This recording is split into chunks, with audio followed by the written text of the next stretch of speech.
Welcome to Manhwa Recaps, spoilers ahead, watch out, and take care. Huge shout out and special thanks to the channel members. The manhwa starts with a woman screaming as her head is being palmed like a basketball. A horde of monsters are seen surging through the city. The citizens are trying to flee, but nobody in these streets are safe. A giant explosion occurs as we see two people clashing weapons. The man rears back his blade and then charges it, and swings forward with everything he has while screaming. The enemy blocks it and, with ease, deflects the attack back, causing another giant explosion. The swordsman then stabs his sword into the ground and says that sure is incredible, as expected of the Death Knight. This is the Empire's strongest swordsman, named Oz. As the Death Knight stares at him, Oz begins to fade out of existence. His helmet cracks open and it falls to the ground. He then starts holding on to his head, almost falling over. As we see, his eyes are completely red. He groans until they come back to a normal color. He then looks genuinely surprised, and laughs out of surprise. He looks around at the destruction. He sees the flag of the Empire, but then we hear the Lich saying that this is good, and he has finally brought this cursed empire down to its knees with his own hands. There's an old saying that goes something like, the longer the wait, the sweeter the revenge, and he's finally accomplished what he set out to do 1,000 years ago. So surely they can imagine how joyous he is right now. He begins laughing while looking at who I assume is the king behind him, and his name is Dorgo. The emperor, named Howard Adelite, asks how dare he massacre the people of Helios, and he calls him a filthy devil, asking if hell is not enough for him. Dorgo asks if he's done yapping, and if they can proceed with the coronation now. Howard asks what he's talking about, and if he's really planning to hold one. Dorgo says that he's unified the entire continent for the first time in history. Being called emperor is hardly too much for that. The emperor Howard can't do anything, and accepts his fate. Then Dorgo begins to float into the air, telling his demon kings that they have done well, while also telling his Death Knight he did great too, and they should bring the imperial crown. As we see it being brought forward by the Death Knight, Dorgo laughs and floats forward saying that the Death Knight is his most loyal knight, and he has played the greatest role in bringing him here, wondering how he should reward him for his great service. The Death Knight stares at him, but Dorgo seems to be thinking about something. As it turns out, he asked him something telepathically. Dorgo tells him that was a foolish question, and he is his slave. Serving him is the greatest reward. The Death Knight throws the crown into the air, and Dorgo goes to catch it before the crown gets cut up as the Death Knight attacks Dorgo. The other demon kings are all surprised by this, but we see Dorgo holding his hands out as he's put up a barrier to block the attacks. The other demon kings immediately surround him to defend from the Death Knight's attacks. Dorgo grunts in pain and holds onto his chest, asking him what he's doing. He had his defense on, so how was he harmed, as he never gave him that order anyway. The Death Knight says finally, he's moving by his own will. As his eyes are still completely full of life, unlike they were earlier, Dorgo asks what he's saying, as he erased his consciousness completely. The Death Knight says that it only looked that way. The truth is, he never disappeared. He was watching everything while trapped inside of his own body. Dorgo is surprised, saying that he's truly his greatest masterpiece. For his achievements, he'll allow him to vent his anger just this once, only until he finds a way to take control once more. The Demon Kings charge the Death Knight. As they get closer and closer, we see a bright purple light that even covers Dorgo's face, as all of the Demon Kings are sent flying into pieces. Dorgo can't believe they were all defeated in a single strike and raises his hand, saying in that case, as there's a giant pile of corpses behind him, he begins to use necromancy to raise them. They charge forward, about to overwhelm the Death Knight with sheer numbers. The Death Knight's looking down at his hands, and then tells them all to stop. As he stretches his hand out and starts to grow some black demonic wings, a purple aura begins to envelop him, and he tells them to surrender. As he clenches his fist, we see all of the undead freeze up before a bright light begins to appear throughout their bodies, and they all explode, sending that purple aura throughout the entire area surrounding Dorgo. Dorgo shakes, saying this can't be, as he's created a monster equal to the gods. He understands that he's furious, as he would feel the same way. He's just buying time, because even if this body is destroyed, he'll transfer his soul to another vessel and regain control of the Death Knight. The Death Knight says he was trapped for all those years. He only had one thing to do, and that was to think. So he thought of how to kill him. As he starts to widen his stance, a blue aura begins forming this time. He says to kill him, he created a sword technique that severs even the soul of the Demon King. Dorgo says there's no way a technique could exist, and that looks dangerous, and he tries to dodge the attack, but it's too late. As we see him teleport backwards, but it's not enough, as the Death Knight stomps forward, shooting out the attack, it passes straight through Dorgo, sending fragments flying out. Right after Dorgo looks down a bit worried, but feel relieved as he's okay, then says of course he'd be okay. He says there's no way such a technique would exist, before a black aura flies out of his throat, and he begins screaming. It starts splitting even the sky, as the technique is that powerful, before it flies up into the vortex it created. The Lich's eyes flicker violently one last time, before an explosion occurs directly overhead. His skull falls onto the ground then rolls directly beside the Death Knight. The Death Knight raises his leg, telling him to go to hell, as he smashes Dorgo's skull. Howard begins shaking, wondering what the hell is going on. The Death Knight falls to his knees and he sighs, saying that it's finally over, and he says there's one last thing for him to do. As he raises his sword, he says he needs to apologize to them, even if he can only meet them in death. It turns out, while he was under the control of Dorgo, he helplessly watched as his own body ripped away at his family, brutally murdering them. Blood begins flying as he has impaled himself with his sword. We hear a woman calling out to him, as we learn his name is Damien. He recognizes the voice as someone named Louise. As his vision's black, slowly a light begins to appear, and he opens them. She asks him why he's sleeping here, and he says he's so glad he gets to see her before falling into hell. But he's surprised that he gets to see such a real vision, wondering why she looks so young.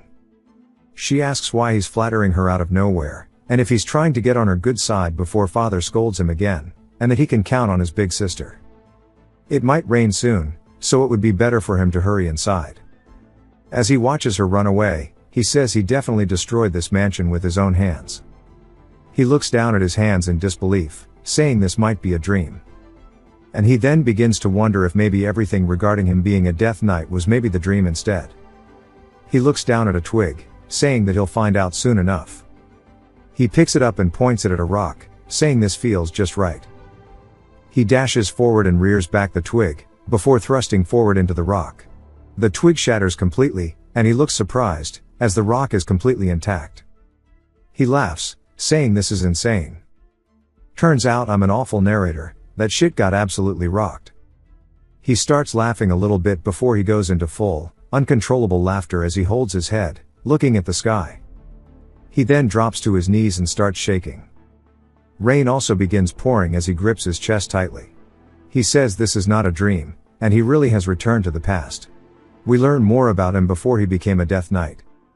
He says that he has only one talent, and that was the talent of sullying his family's honor, as his father yelled, asking why he's always causing drama, and why he would even get himself kicked out of a bar. Then another time, his brother barged into his room, asking why he hit the young master of the Lion Bloom March. It's all because of him that Louise, as we see her on a carriage, getting dragged away, forced into marriage. The only thing he's ever done is stomp on his family's future. His mother begs and screams, asking why he borrowed money, with the family's land as collateral, as he also got all of their properties taken away, and as a result of that talent, he was forced to leave, put into exile by his father. As he went to leave, his sister Louise called out to him, telling him to take some money, as he has to be happy. He was just surprised that she gave him this, even though he ruined her life. He's hesitant to reach the money before he snatches it and runs out. The day he ran out, as if escaping the family, he understood what guilt and shame was for the first time, and he did nothing but sob. Now the rain has stopped, and he wonders how he came back to the past. He did want to apologize to his family, but to come to the past is crazy. As if it was a miracle, the sky starts to part, and a giant ray of light shines down on him. He says that there's no other way to explain it. His hand begins shaking, and he says just as he thought. His body is so untrained, it was tough to even use this technique that is called wave breaking. It is a technique that amplifies the impact of a blow by several fold.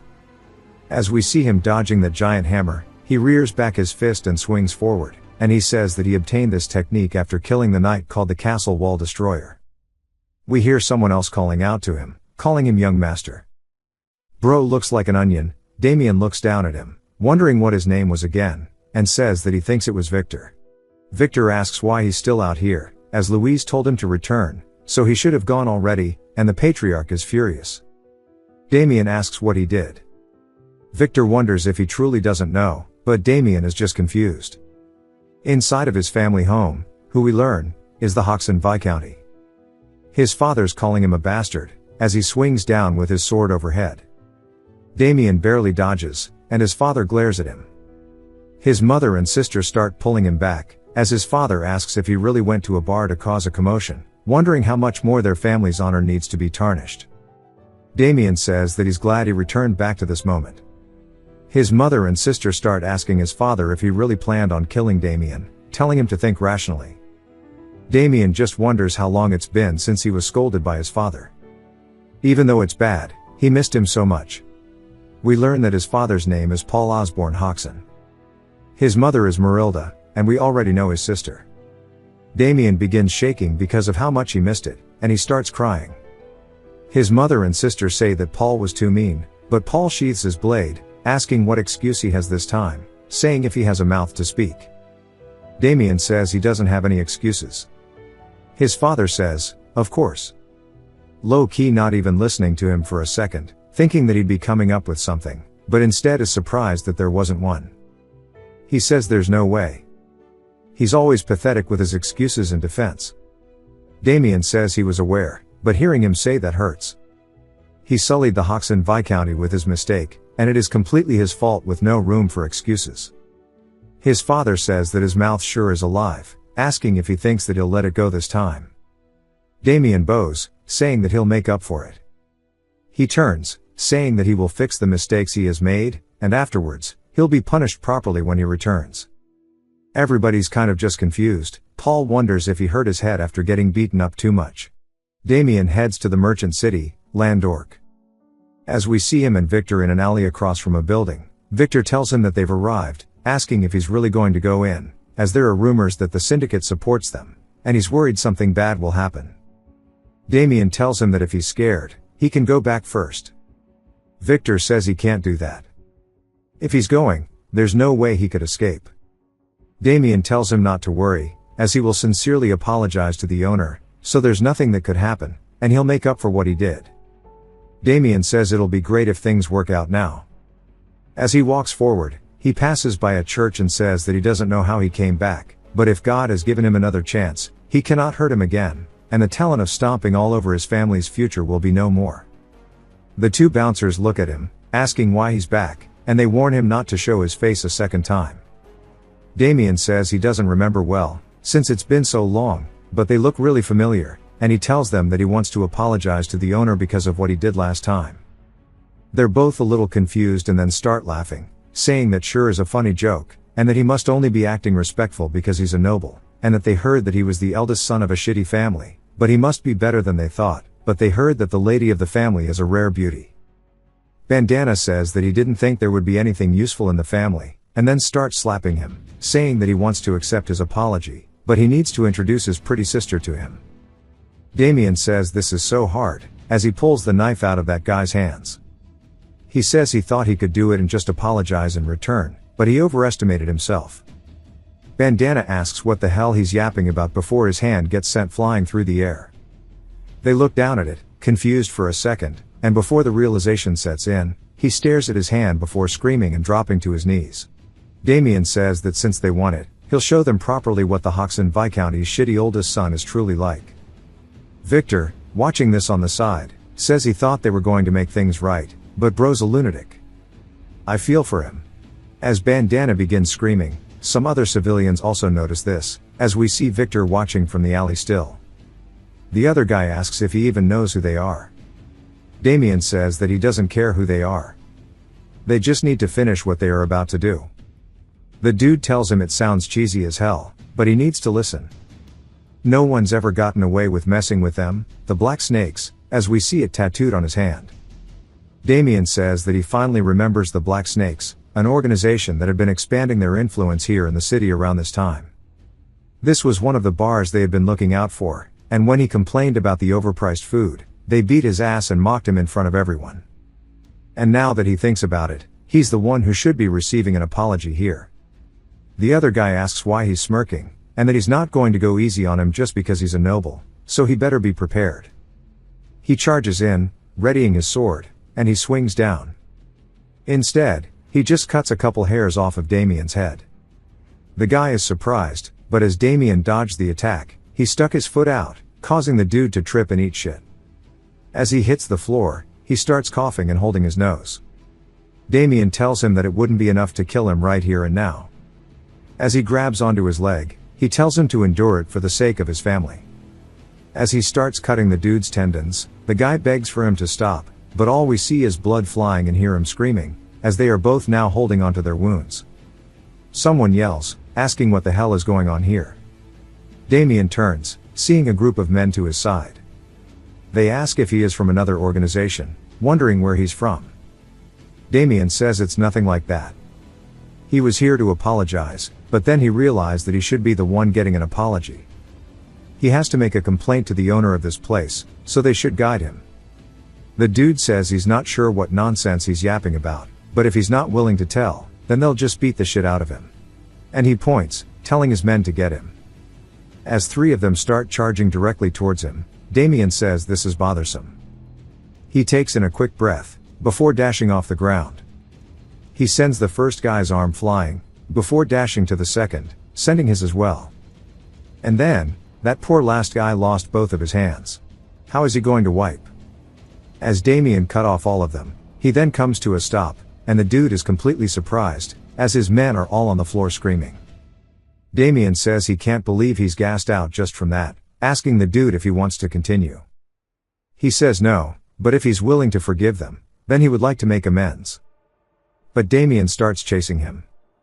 The guy runs and turns, seeing Damien's hand, and all we hear is a nasty crunch sound. Back inside of the bar, we see people enjoying their day, until the door gets slammed open. They all turn, and we see the guy tweaking from Fent. As we see him holding the guy by his shoulders, bro turned this dude into a fucking owl. He drops him, saying that this is why they should have listened when he was being nice. Everybody starts to get scared, and he wipes the blood off his face, wondering why they're freaking out. But they start running away, and he says whatever, now the nuisances are gone. A man from above leans over the balcony, asking what's with all the noise and where his guards went. This is the bar owner named Anderson Homer. Damien says that he must be the owner of this place, and if he's referring to the guys outside, he dealt with them. As he looks at the other guy on the floor sleeping, Anderson's in disbelief that he defeated the members of the Black Snake, and asks him who he is to make such a mess of someone else's territory. Damien introduces himself, as Anderson asks if he means he's from the Hoxton Viscounty. Damien says yes, he's not here to make a mess, he's simply here to receive an apology from him. Anderson asks what he's talking about, so Damien tells him the food is way too overpriced. It's like Salt Bay's shitty restaurant. He made a complaint, they beat him up and threw him out, and thanks to that, people consider him a drunkard troublemaker. But also, he and his family lost a lot of things. Anderson asks if he's talking about honor, but he says that he's too old to understand exactly what he means. From what he has heard, the Hoxton Viscounty doesn't even have honor to lose anymore. Damien realizes there's no talking with this guy, and Anderson raises his cane, pointing it at him, saying that there's no way he thought he would just say sorry if he said that, and he should stop with his cheap play and pay for messing up his building. Damien laughs, saying that he was going to forgive him if he offered an apology, but if this is how he's playing, then so be it. He runs up, dashing off a table, soaring into the air. He rears back his sword, saying that he's going to make him pay for what he said, but someone else quickly runs off from the balcony, leaping up, swinging towards Damien, causing Damien to block it with his sword. As it's a blue energy, Damien recognizes it and lands on the ground. Anderson laughs, saying that Sir Ted made it just in time. Damien says it's quite surprising. He didn't think that someone like him would be hired for a place like this, and he wonders why a knight is in a place like this, as Ted glares down at him. We learn that knights walk the path of martial arts throughout their entire lives. Based on their skill level, they are assigned ranks, official knight being the highest, followed by apprentice knight, and then trainee. Official knights are those who are able to freely use aura. They can cut down mountains with a single strike, and slice through castle walls like paper. They are transcendent beings. Anderson begins laughing, saying that Ted here is an apprentice knight who is very close to the boss of Black Snake, and that he is as good as dead now. Damien says if it is only an apprentice knight, that explains the slight aura that he felt before. Ted just wonders how he sensed the aura when he did not materialize it. Damien says that he thinks he understands why such a person works in a place like this. It's because he got kicked out as an apprentice knight since he wasn't talented enough to become an official one. Ted holds back his anger, and Anderson asks how much it would cost for him to take care of him. The word apprentice is his trigger word, and he says that they'll talk about it later. He dashes off the ground, saying that he'll rip apart that mouth of his first. He swings down towards Damien, who backsteps the attack. Ted then readies himself for another one, and starts thrusting towards his head. Damien dodges them, saying that he's quite skilled for an apprentice knight. His movements are wide, but his attacks are really sharp. Ted comes in with more strength this time on his attack, which Damien sidesteps. He says that he's almost at his limit, and he can't get much further with his body, and he should focus on enhancing his stamina first. Ted says that there's no way he'll be able to dodge this one, as he starts charging up even more aura this time. Damien recognizes it, saying that this is a secret technique, as Ted thrusts forward, sending out shock waves of aura towards Damien's head. Damien closes his eyes, saying that he should use an appropriate technique to go against it. We hear a man asking who the hell Dorgo is, as he's cutting an old knight apart. He says if he were to kill all the humans, there wouldn't be any fun left in this world. This is the legendary killer, master of the Blade of Death, the Phantom Assassin. And he turns, telling Damien that this is why he needs to shut up and get out of here if he doesn't want to die. As he points his blade at him, Damien just stands there, and the Phantom Assassin says this means he doesn't understand, and that there's another one he needs to kill. He asks for death, so the Phantom Assassin will show the secret technique. To him, it's visible. The majority of the human body is made up of water, and once he reaches this level, he will understand what it's like to cut through a body like it's water. This is the secret technique called the Blade of Death, and even a wooden sword would do the same damage. And he should have just left while he was letting him. He then hears the sound of regeneration and turns, seeing his body reattach itself. The Phantom Assassin asks how, since he sliced him in half, saying there's no way, he can't believe he's an undead. Damien starts staring at him as the Phantom Assassin sweats nervously. Understanding that this is his own secret technique, Damien slices him in half with his bare hand, as if he was cutting through water. The Phantom Assassin laughs in the face of death, asking how he could use their secret technique. It overlaps with the present, as Ted is saying no. While bleeding out of his chest, he falls to the ground. Damien says it's always like this. All of his enemies couldn't believe what killed them. After he became a Death Knight, he obtained a great ability, which is the ability to absorb his enemies' abilities and skills, and make them his. Anderson screams and looks down in absolute horror. A little later, he looks out at the floor, nervously afraid to even look up, and starts bowing his head, saying that he's sorry for dishonoring the great Hoxton, and asks if all of this money will make up for what he has done. Damien looks over, saying he only wanted him to apologize, but he should take whatever he's offering. He says that it's not enough, but he'll let it slide. Then he tells Victor to get over and pick it up. Victor says yes sir, and says that he never would have believed it if he hadn't seen it for himself. Wondering when Damien learned such sword techniques. As they leave, Anderson and the two bouncers tell him to take care on his way back, and Victor says he's never seen this much money in his entire life. Anderson though says he'll make sure he gets it all back from him, and he'll talk to the boss of the Black Snake. Damien says he forgot something, as he swipes by Anderson's ear, cutting it off. He says that the money made him forget about the punishment, as he used the Blade of Death to cut it off, and he tells Anderson to warn the Black Snake, if he lays a hand on any of his family, he won't let him get away with it. Anderson cries, says he's gonna regret messing with him, and he watches Damien leave. But Damien says he's very well aware that doing this will not wash away his past sins, but in this new life he has, he won't disappoint his family anymore, as it's time for him and Victor to head home. As the sun begins to set, we are taken to the Lion Bloom March, and we hear a man asking his brother if he's heard the phrase, pain always follows love. He asks what he's talking about, making that weird face in the mirror, and if he's going to battle somewhere. The man turns, saying no, he's gonna go find his love. What a freak. We jump back to the Hoxton estate, and Damien says it's been a while since he had such a good night's sleep. Victor says he's jealous, as he was so worried about what happened yesterday, he didn't sleep a single bit. Damien says everything worked out though, and sure, things went a little off from their original goal. More importantly, rumors will spread soon enough about how someone messed with the Hoxton family and got destroyed. When that happens, people won't take their family lightly anymore. Besides, the public perception of the good-for-nothing son might shift a bit too. Victor says he didn't know this before, but he's surprisingly self-aware, and while that's all good and dandy, what worries him is the Black Snake. He roughed up not only their members, but even their hired apprentice knight. Damien says no matter how bold they are, they wouldn't dare go after his family. Even if they do, he'll stop them, so he shouldn't worry about it. Victor says okay, and honestly, even from his perspective, his swordsmanship is far from ordinary, so he asks him where he even learned how to do it. Damien says he trained from time to time. We then hear Paul screaming his name as he's in a full sprint down the hallway, asking him where the hell he's been, and he's holding his patented love stick, which is his sword. He said surely he didn't cause trouble again. Damien tells him not to worry, as he told him that he would take care of what he caused, and he tells Victor to pull it out. Victor drops the bag of money onto the floor, and Paul and Marilda are blinded by how pretty it is. Victor also shows them the land deed. Damien says he went back to the tavern he was kicked out of and cleared up the misunderstanding. It turns out the math was wrong. The tavern owner gave him that as a token of apology. Paul asks if that's the truth and if he can believe him.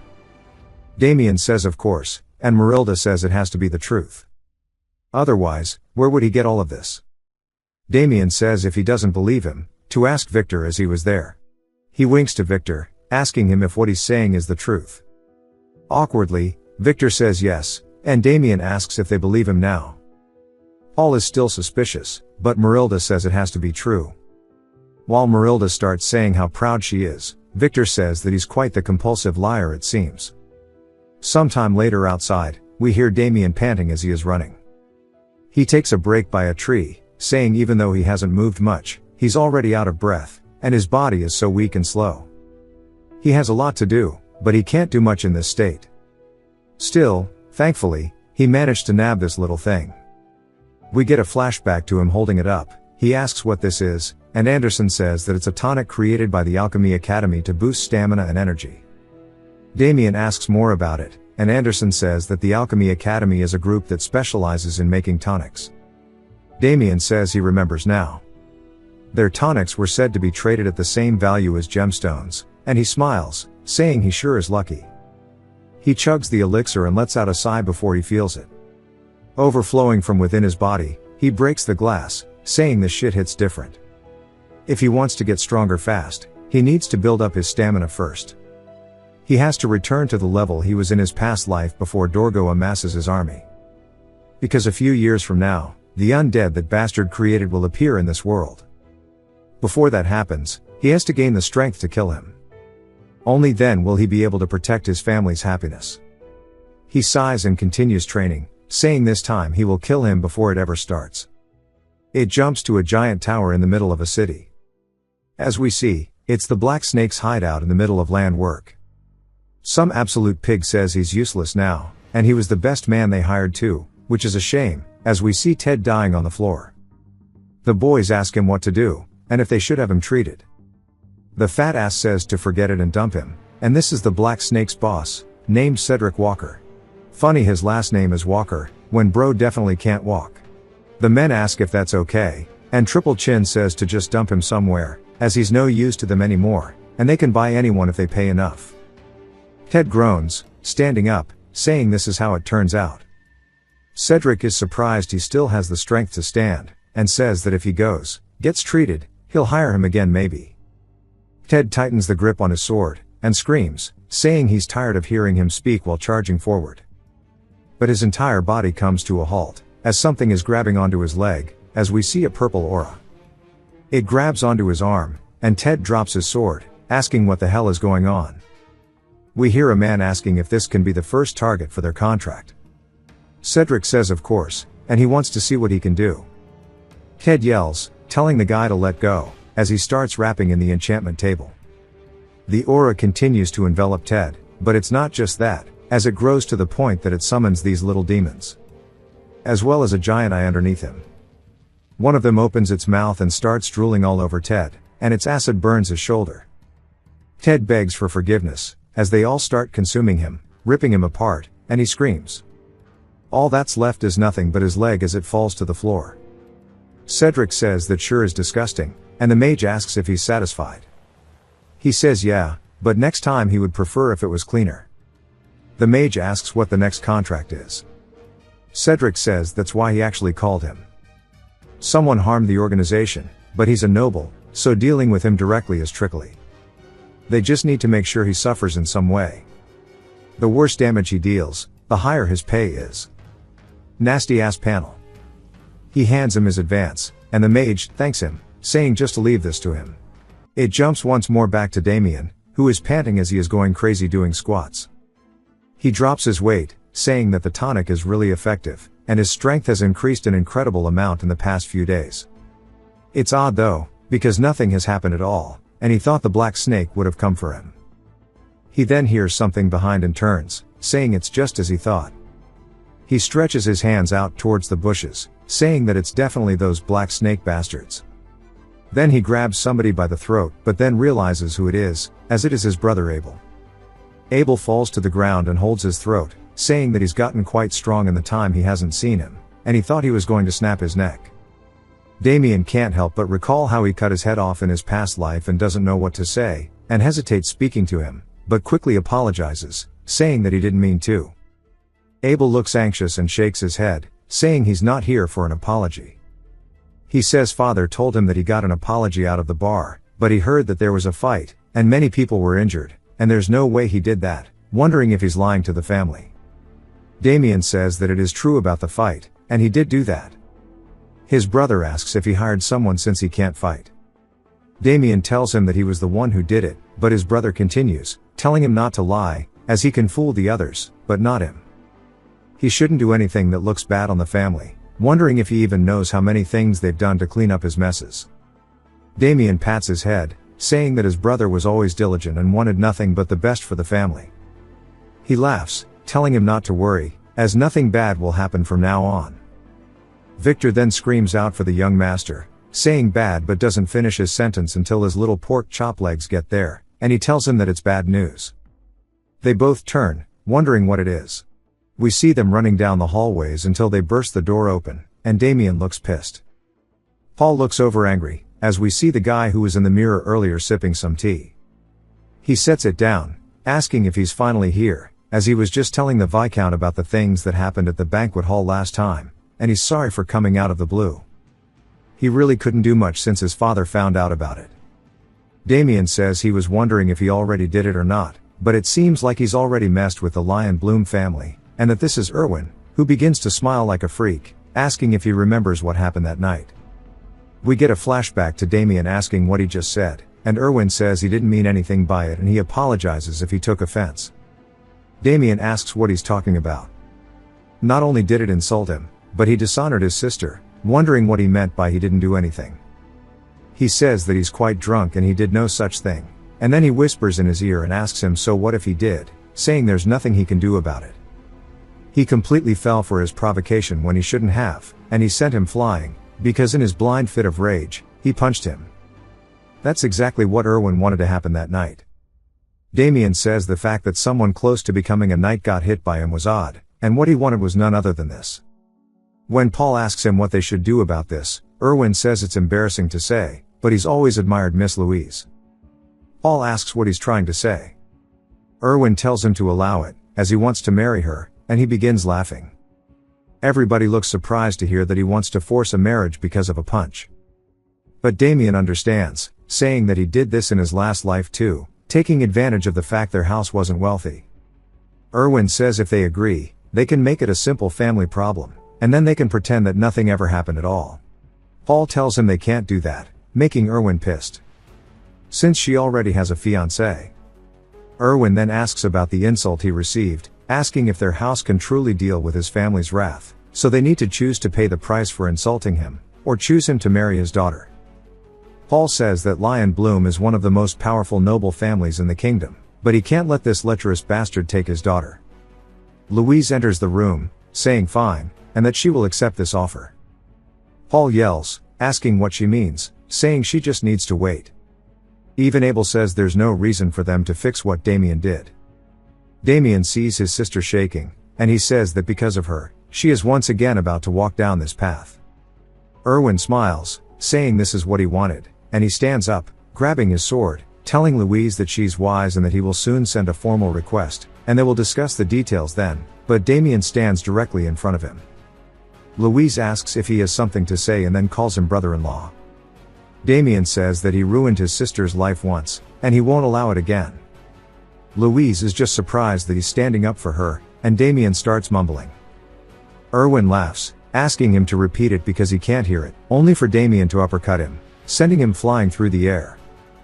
He says that he shouldn't have fallen for it for the sake of his sister and his family, but in the end, he refuses to let people walk on him, and he tells him that he's not taking his sister from him. We get a flashback to his past life when he was eagerly running into the house, and the maids told him that Lady Louise and Erwin have arrived. It's the first time they've visited in a while. He was so excited to see his sister since it's been a while, and he opened the door, saying that he's missed her so much, only for his face to immediately fill with rage, as what he saw was Erwin abusing his sister because she whined so much about missing her home, and now we brought her here. And after her family sold her off, she dared try saying that she'll leave him. He throws her to the ground, saying that he's going to educate her properly so that she'll never be able to say that again, as he puts on a glove. He rears back his fist and starts beating the hell out of her like Chris Brown. Damien's face immediately filled with horror, and he fell to his knees, feeling nothing but guilt, saying that it's because of him that she was taken, and he vowed that he would never forgive Erwin for doing this to her. Back to the present, everybody in the family is in disbelief now that Erwin is laying on the ground. Erwin's guards quickly run in, asking what that sound was, only to see him laying on the ground. They draw their blades, asking Damien what he did. Erwin then laughs, sitting back up, asking if he dared hit his face not once but twice. He goes to unsheath his blade, making Paul and Marilda scared, and Erwin tells him that he must truly want to die, calling him brother-in-law once more. The guards immediately get in between the two of them, telling Erwin to calm down, as they will deal with it. He grits his teeth, yelling, telling them to get the hell out of his way. They say no, since for a rude bastard like him, they are enough. But Erwin raises his fist, hitting one of them into the nearby wall, shattering it, saying that he told them to move. Abel freezes up with fear, and so does Louise.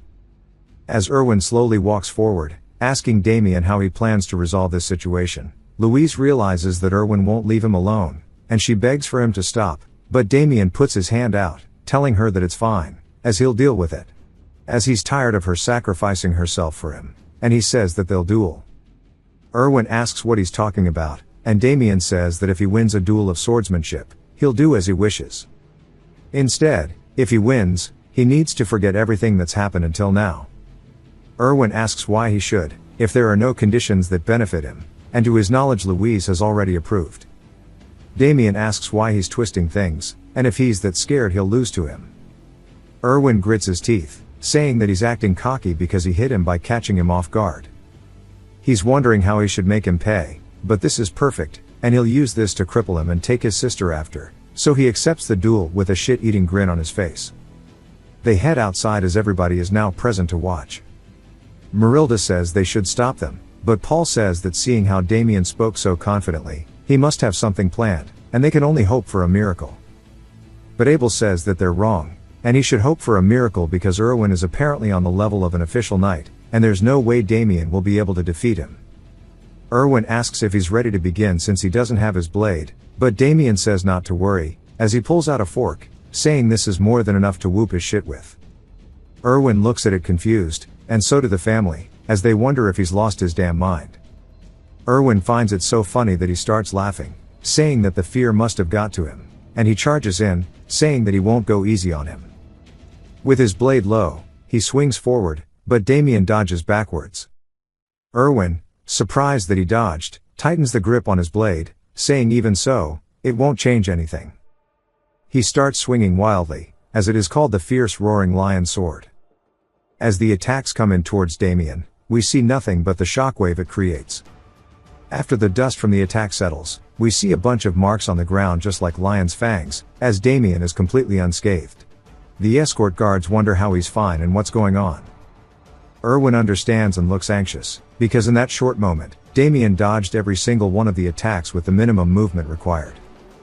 Damien says he must be taken aback, and it's due to his training over the last few days, but he's perfectly analyzed Erwin's family swordsmanship. And that is because he fought his older brother Michael before he regressed, and Michael was way stronger. Damien stands there confidently, making Erwin shake with anger. We see a little red tint as Damien looks up. As Erwin is releasing a red aura, saying that he must have been able to dodge until now, but he wants to see if he can dodge this. Damien says this is going to be difficult to dodge, and he wonders which attack to counter with. Erwin charges in and raises his sword high overhead. Damien readies himself, saying in this situation the sword saint technique will be good, as he counters with the fork, sending a shockwave as both of their auras are colliding. Abel and Louise are surprised. We see that Damien has actually stopped his blade by using the fork to hold it. Erwin tries to pull it out but can't, and Damien rotates his wrist, causing him to lose grip and throws it away, using the secret move called Countless Thunder Shadow Revelation. Abel starts to get cold sweats as Damien readies his fork, telling him goodbye, and stabs him directly in the throat. John Wick would be proud. Damien's entire family have their jaws dropped. The escort guards yell out for Erwin, but we see that Damien only stabbed him with a single prong. Erwin falls to the floor, screaming. Damien says killing him a dozen times over for what he's done wouldn't be enough, but he'll let it slide this once for the sake of his family. He says that they have a winner, saying surely he doesn't have a problem anymore. Erwin looks up in fear, and Damien says that he needs to do as he's promised, and get the hell out of here, forgetting what happened. And then sometime later they have the most awkward family breakfast of all time. Damien thanks him for the meal, saying that he's gonna head off to morning training. As he leaves, the entire family is still awkward as hell. And after they hear him gone, they start talking their shit. Marilda asks Paul if he's not gonna talk to Damien about what happened yesterday. Abel starts ranting, and Marilda says that he's also losing it, and Paul definitely needs to ask what happened, but Paul says to stop, and they don't need to press him for an answer, and he'll tell them when the time comes. Marilda's just surprised, and as Paul goes to eat, he says he's low-key curious as hell. But something tells him that he shouldn't ask him about it, and while he's his son, he's also really scary now for some reason. Damien starts putting on some sandbags around his ankles, saying it's time to head out. As he goes, Louise calls out to him. She says that she's glad he's still here, and then tries to talk about what happened yesterday. He can tell that she's anxious, and says that he needs to apologize to her. He bows, saying that he acted recklessly and put her in a difficult situation, as she's holding the love stick. He says that he should have apologized in advance, and he'll make sure that it never happens again. She tells him that's not it, and she puts her hands on his shoulders. She tells him to raise his head and thanks him for helping her. She was actually really scared. She did say that she would follow Erwin, but her heart was saying no way. Even though she was terrified, Damien stood up for her, and that she was sorry but glad at the same time. That's why she wanted to tell him this, and she thanks him once more, while crying and laughing. Damien's surprised, saying that it's him who should be saying, thank her. He's so grateful to have a sister like her. As he goes to leave, he says he'll be off, and she tells him to take it. He asks why, as that is their father's one and only favorite item. She says that he actually told her to give it to him and use it for his training. While their father's not good at expressing it, he loves him a lot, and he also told her to tell him that he's from a Viscounty, so he needs to make sure he never uses a fork instead of a sword again. He says that he can actually see their father's face in that sentence. Damien unsheathes the love stick, and holds it up, thanking his father as well, saying that it's not bad. But it jumps to his father sneezing, as he's cleaning way more swords, wondering what that was just now. Later that night, outside of their estate, we see the Black Snake finally making their move. The guards are waiting outside, and one of them is falling asleep, while the other tells him to stop yawning. The magician's aura starts to wrap around his legs, until it completely engulfs him, and the other guy puts them to sleep. He then opens the gates and heads further inside, as it is time for him to fulfill his contract for Triple Chin. He sneaks into one of the rooms, and opens the doors to each and every one of them. We see Abel sleeping, as well as Marilda and Paul, until he gets to another room and he opens it, seeing Louise. He starts to approach her, and licks his lips, saying that she is one hell of a beauty.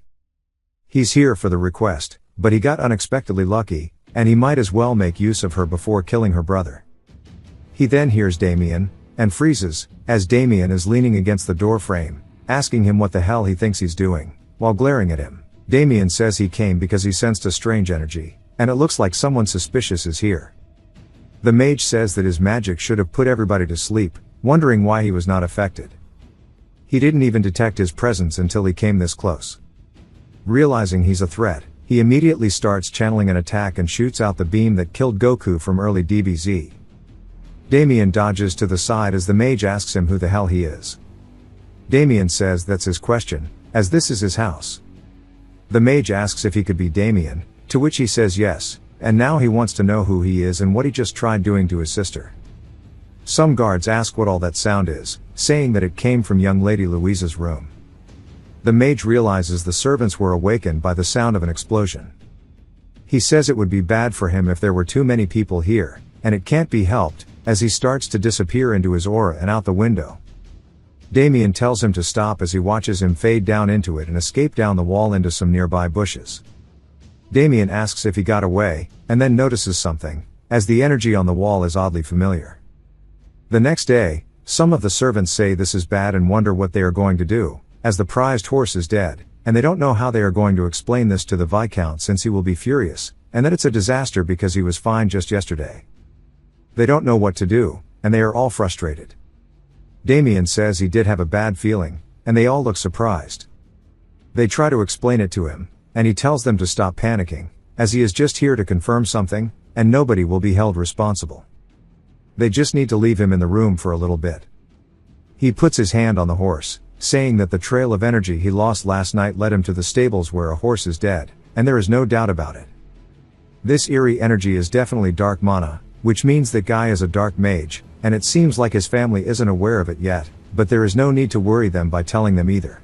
He starts to sense the trail of where it escaped to, saying it fled over into a nearby forest. As we see, he went into a cave, and the dude is in there laughing like a freak, saying that the boss of Black Snake sure is stupid, and he really gathered everything he asked for. He told him it was for a curse, but it was a lie. With all these materials, he won't be running short on his experiments anytime soon. He says he really has fallen, to think he is taking on low-tier requests just to earn some pocket change. But considering the church is right on his ass, he had no choice, and he needs to lay low for the time being. Damien steps in, saying that this place reeks. The guy turns, and Damien says this is why old men should not live cooped up by themselves, and he should crack a window.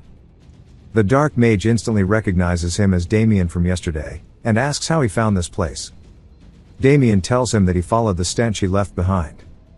The mage is surprised, saying even though he heard rumors about him foolishly going up against the Black Snake, he must not be as reckless as they thought. Damien says it's a good thing he stayed on alert, as he must be the one hired by them. He says yes, as they want him to inflict as much harm on his family as possible. Damien laughs, saying that's pathetic. He took on that kind of job, and now he's about to die for it. The mage asks what he's talking about, and then laughs, saying he sure is amusing. Because if he captures and tortures him, he'll make a fine pet and keep him entertained. Damien grabs his blade, saying that won't be happening. As he promised himself that in this life, he wouldn't kill anyone unless he really had to, but there is one exception, and that is filthy dark mages like him. As we see the reflection of him and Dorgo within his blade, the mage is surprised that he knows he's a dark mage, saying that he's no ordinary brat. If he escapes, he's the one who'll get in trouble. As he creates magical circles that shit out the beam from yesterday, he tells him just to die. Damien dodges in between them with his sword dragging behind. The mage realizes he's quick, as Damien swings up, slicing him in half. As he starts to look up towards the ceiling, we see his eyes lock back in, as a purple aura starts to reassemble his cut in half body. Damien says this is the same ability he saw back at the mansion, and he's pretty strong for someone who takes on garbage jobs. The mage says that attack won't do anything to someone of his caliber, and Damien swings again, saying that he'll just cut him down until there's nothing left of him. As he starts reassembling once more, Damien thrusts forward the rapid barrage. The mage says it's not bad, and it seems like his name's been floating around for a reason. But still, the moment he walked in here of his own will, he was already dead. As he starts to summon the little ghouls that killed Ted, they begin flying towards him to eat him. The mage says that he casts spells all over this place to counter the church's pursuit. Damien says this might actually be dangerous, as the mage laughs, saying that he's going to regret crossing a Yulon officer. As the monsters start to swirl down towards Damien, he says that his whole body will now rot and die. As the aura starts to completely wrap around Damien, now making some kind of messed up cocoon, the mage laughs, saying that he's arrogant, and he ended his own life. And this probably counts as meeting the requirement of the contract.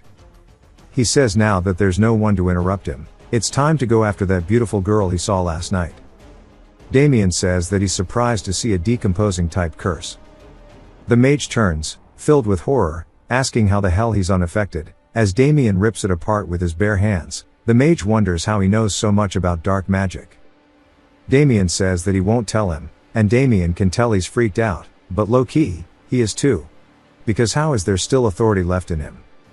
And it turns out that this is something Dorgo gave him in his past life, and it is known as the power of God. As he had gathered it in a vase, he turned, as Damien bowed down, greeting him. He says that he gave him the strongest body, and infused the strongest magic into him. However, he's still not satisfied. He must become the strongest sword evil that he possesses. Therefore, he cut his own hand. He says that he shall give him the power in order to turn him into the ultimate weapon. And he began pouring it out of the vase, so much so that it created a massive beam. Dorgo tells him to accept it into his body. As he slams his hands together, it starts wrapping around Damien, creating a vortex. And Dorgo says that it's an incredible amount that his vessel can hold, as it starts pouring all the way through his body, going to each and every nerve and muscle fiber. Damien let out a primal scream. As his body had gained the power of authority, it was so bright that it blinded Dorgo, and he says that he had finally obtained it. As while he had it, he couldn't use it, but now it's within a body he has control of, meaning he has truly got the authority of God on his side. Damien says without a doubt, this is the authority of greed, and it is the power he had when he was a Death Knight. He thought he lost it when he regressed, but here it is. Another attack flies in straight towards him, which he easily dodges by flipping over it. The mage tells him to answer, asking how he survived his spell.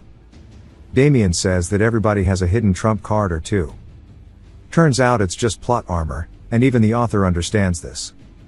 What a goat. Damien says that he also just mentioned he was an officer of Yulon, and he's heard of Yulon before. They are an organization that specializes in assassination using dark magic, so no wonder he was so skilled. But something feels off about him, and the longer this drags on, the worse it'll get, because he's mumbling about a trump card. He says that he meant to save it for when he faces the church, but it looks like he needs to use it now. As his bracelet begins glowing, we see a green shimmer to it as he begins releasing a powerful aura. From behind him, he starts to get some black tattoo marks on his hands that even cover his face, and pretty much his entire body. Damien says that's a ton of dark mana, and that this bracelet must be an artifact that stores and conceals it. As a giant demon is now formed overhead, the mage tells him that no matter how he managed to disrupt his spell, he surely cannot handle this power. As he stretches his hand out, telling him to burn and die in the hellfire, as it flies towards him to eat him. We see it lands directly where Damien was, and the flames begin to engulf the entire area. The mage says that it's over, since he has been struck with a fire that burns eternally, even in death.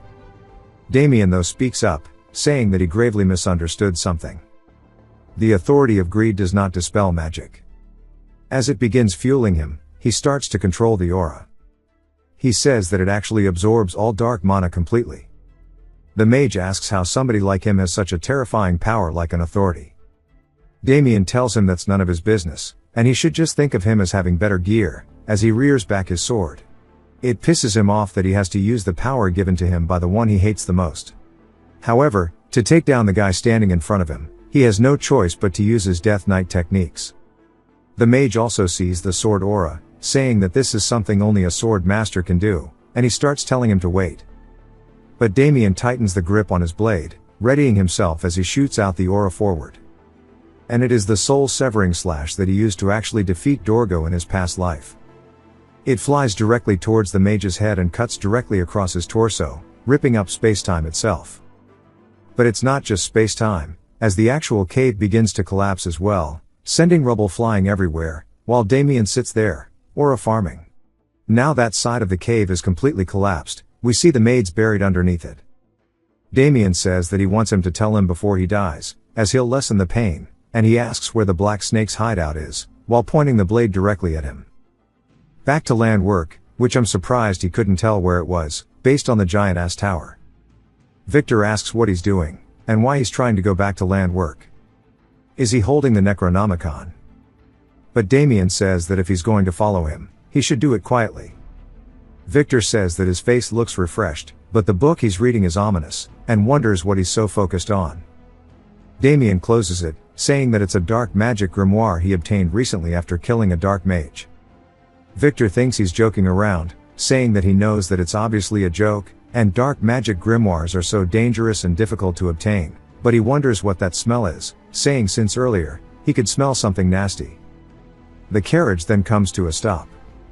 Damien heads off the carriage, holding a sack in his hand. Turns out that smell was probably him carrying the mage's head. He tells Victor he needs him to do something for him, and gives him the bag. Victor asks what it is, and Damien says it's somebody's head.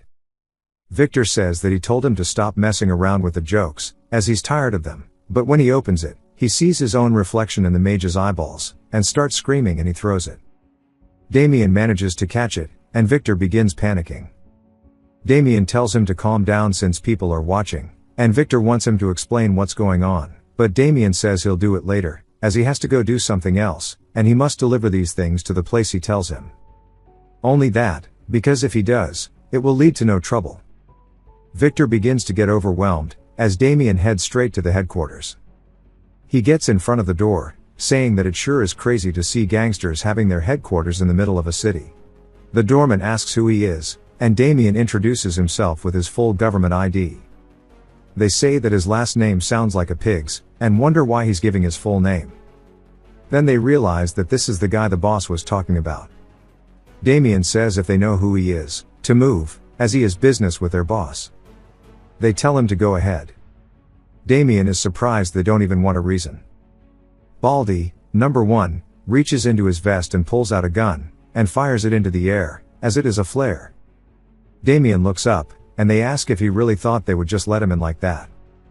Damien asks what they did, and as he starts to get surrounded, they say what else. This is a welcome present the boss had prepared for him, knowing he would make his way here at some point. Damien smiles, then tells them they're going to regret it, as he reaches to his side. It jumps to a man drinking, saying that, thanks to Cedric, he's truly enjoying today, as this is the governor of the city named Sebastian Baker. The Knight of Land Work is also there, who is named Robert, saying that he wants another cup. Cedric laughs, saying that the two of them enjoying this is an honor for him. Sebastian says that he's having a great time, and Cedric says that he'd be grateful if they came whenever they wanted. Sebastian tells Cedric that he wants the Black Snake to take over all of the local businesses. Cedric looks surprised, and he says that the red light district can be completely controlled by the Black Snake. Cedric says he's happy with it, but won't the others protest?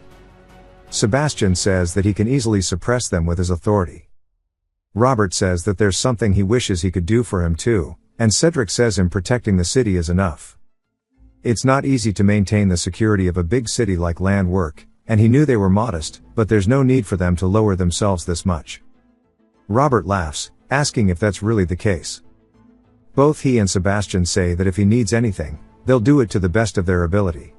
Cedric thanks them and smiles, saying that he doesn't have to bow his head to these pieces of shit much longer.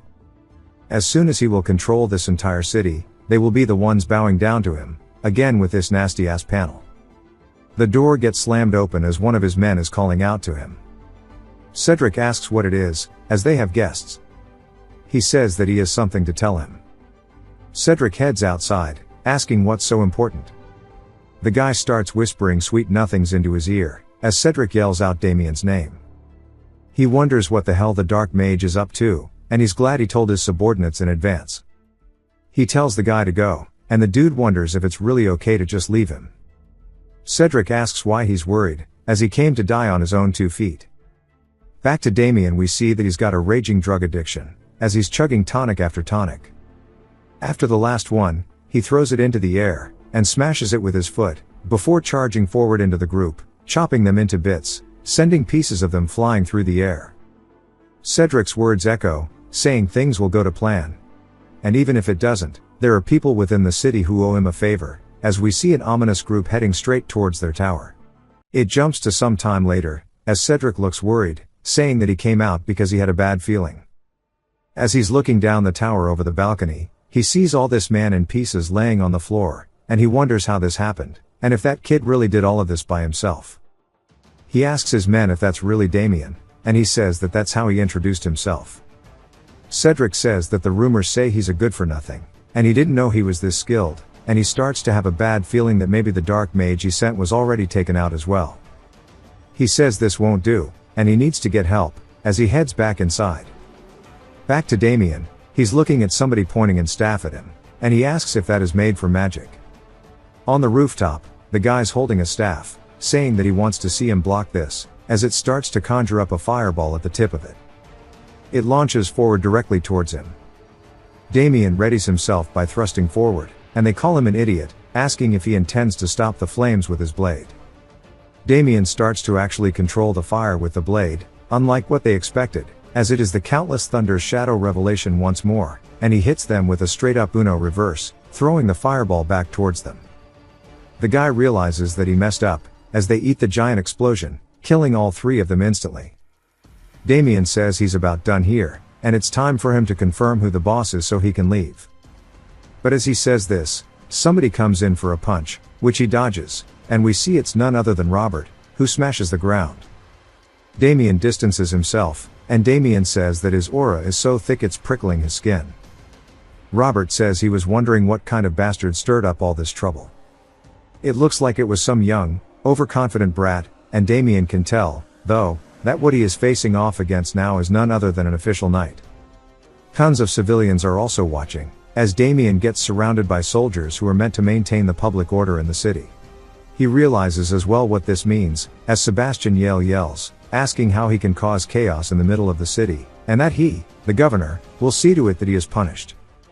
Damien asks why he's trying to punish him, and Sebastian asks if he's crazy, saying surely he realizes what he's done here. Not only did he attempt to go for Boss Cedric's life, but he is a kind businessman. He attacked his company and slaughtered dozens of innocent people. Some civilians wonder when this fat piggy bastard was ever considered a businessman, saying that's ridiculous. But Cedric is eating it up, saying no matter how ruthless Damien may be, he can't lay a hand on someone under the governor's protection. Damien, though, says that he finally found him, and he wants to get it started with a solid punch. He had a hunch that they might have connections with the city administration, but this is practically worship-level loyalty.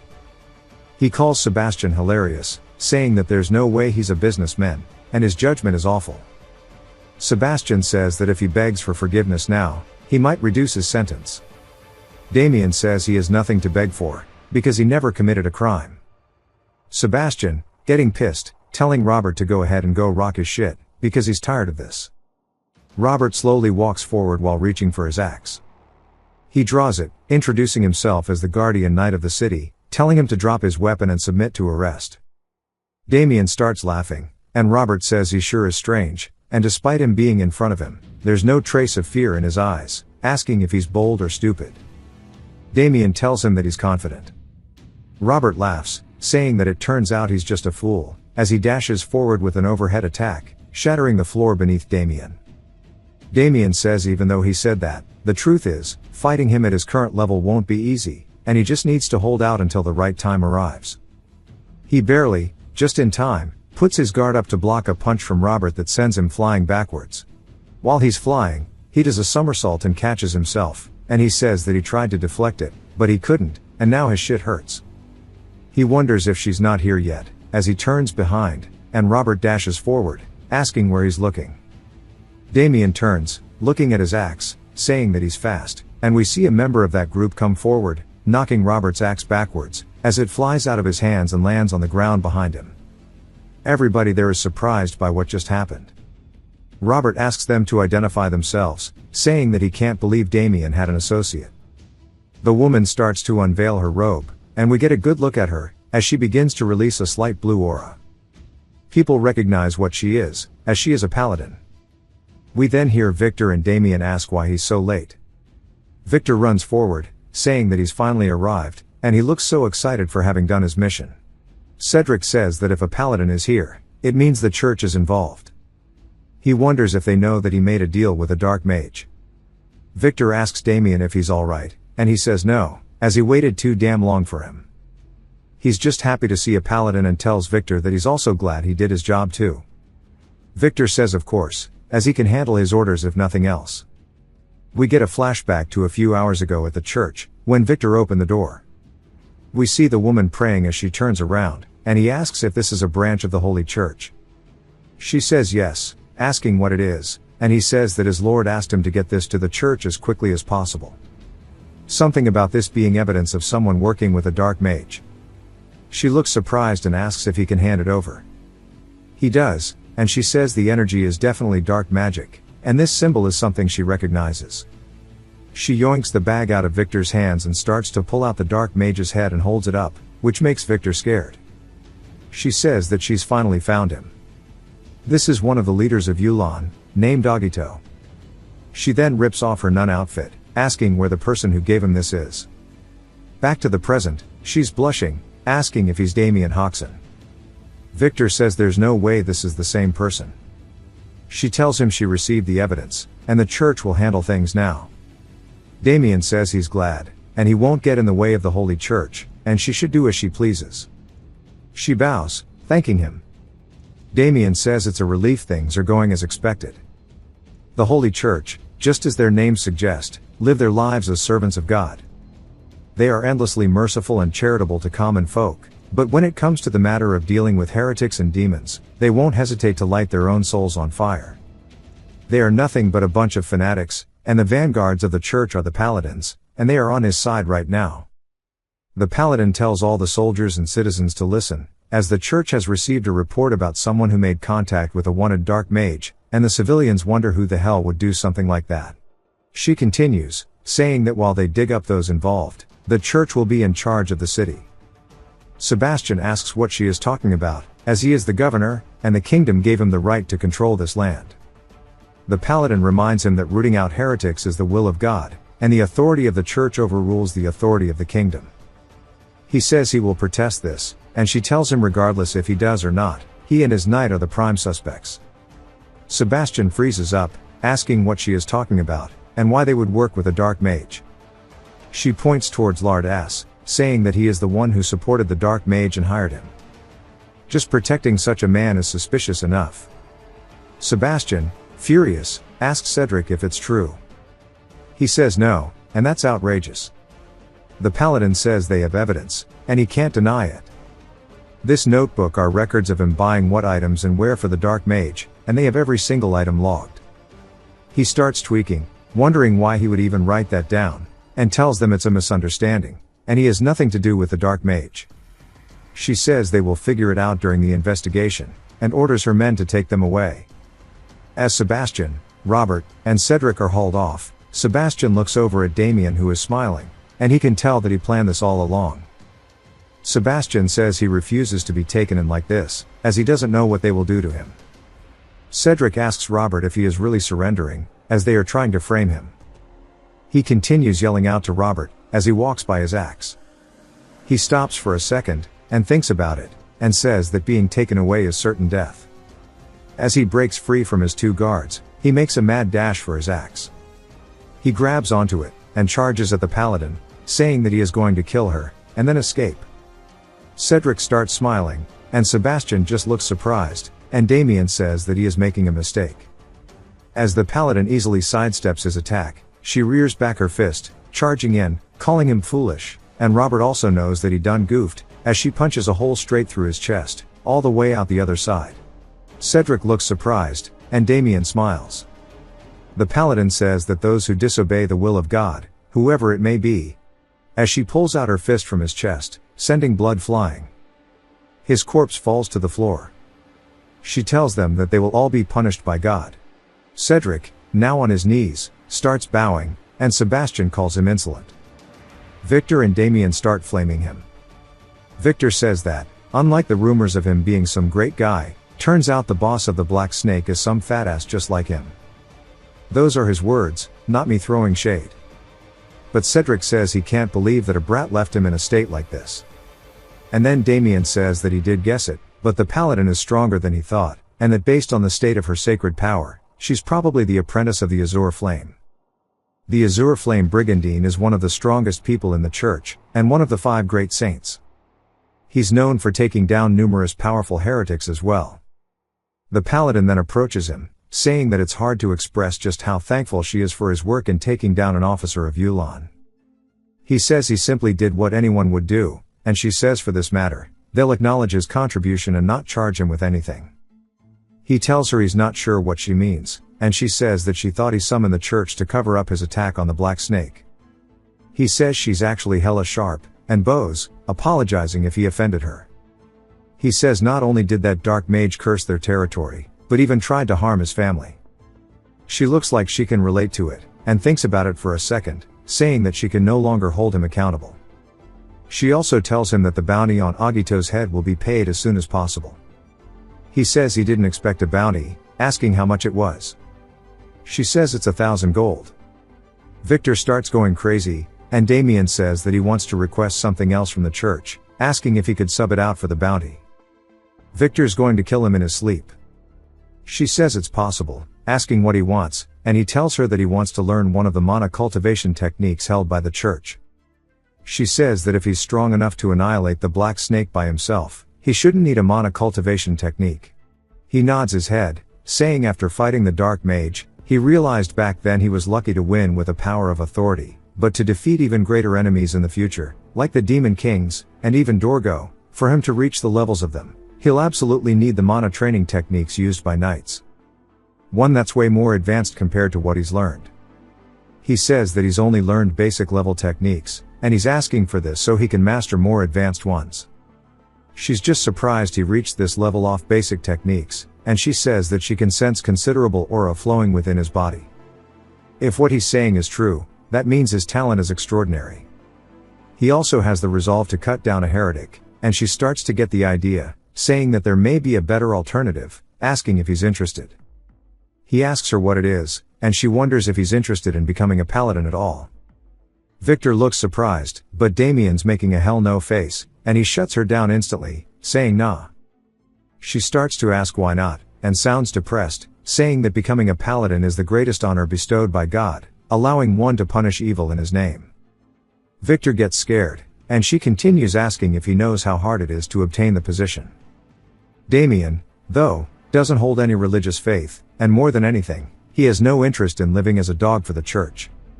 And he can't just say that, so he wants to make up an excuse. He clears his throat, saying that he's not yet worthy of receiving the love of God. Victor wonders what he's talking about, and Damien continues playing it off, saying that for now, he only wishes to travel the world and follow in the choices of the divine as a humble devotee. Victor says there's no way a blatant lie will work, but the paladin's completely fallen for it, and she says that her ears feel open anew, and Victor can't believe she's eating it up. She says as requested, they'll provide a mana cultivation technique instead of the bounty, but if he ever changes his mind to come to the church, she will welcome him. There's one more thing she would like to ask. He says okay, and pulls his hand away. She says she hasn't introduced herself yet, and she does, saying that her name is Agnes, and she is the apprentice of the Azure Flame. He says he knew it, and that it's an honor to meet her. He then asks if he can finish his business here, and she tells him to do as he pleases, wondering what he's talking about. It jumps to Damien, who approaches Cedric, and Cedric starts cursing at him, saying that if he's going to go down, he'll take him with, but Damien kicks him in the stomach, causing him to spit up. Damien says that his belly's so fat it's like punching a cushion, and then he kicks Cedric in the face, sending him flying backwards, knocking a tooth out. He starts stomping Cedric while they watch, and then he sighs, saying that he feels a lot more satisfied now, and it sure is relieving taking stress out on others. Victor wonders if it's really all over, and Damien smiles, saying yeah, probably at least. But back to the Lion Bloom family, the Marquis opens the door, calling out for Erwin, and this is his father named Holland. He sees his son shivering in the bed, and Erwin looks surprised to see him. His father quickly runs over, asking what happened, as Erwin tells him that he tried to kill him, and that he held a fork to his throat. His tearful child is trembling like this, and he asks everybody else to explain the situation, and who did this. The guard asks if he can speak, and he says yes, and he tells them that it was none other than Damien of House Hoxton. Instantly, vases begin flying as he's in a fit of rage, and he asks if a lowly Hoxton dared to lay a hand on his son, and then he must have used some cowardly trick, and then he needs to send people there at once, and drag him here like the dog he is. It jumps to the Hoxton estate, and Agnes is introducing herself as a paladin to the family.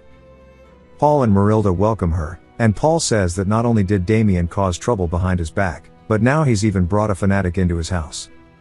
He tells her that Damien already informed him that she'd be staying for a while.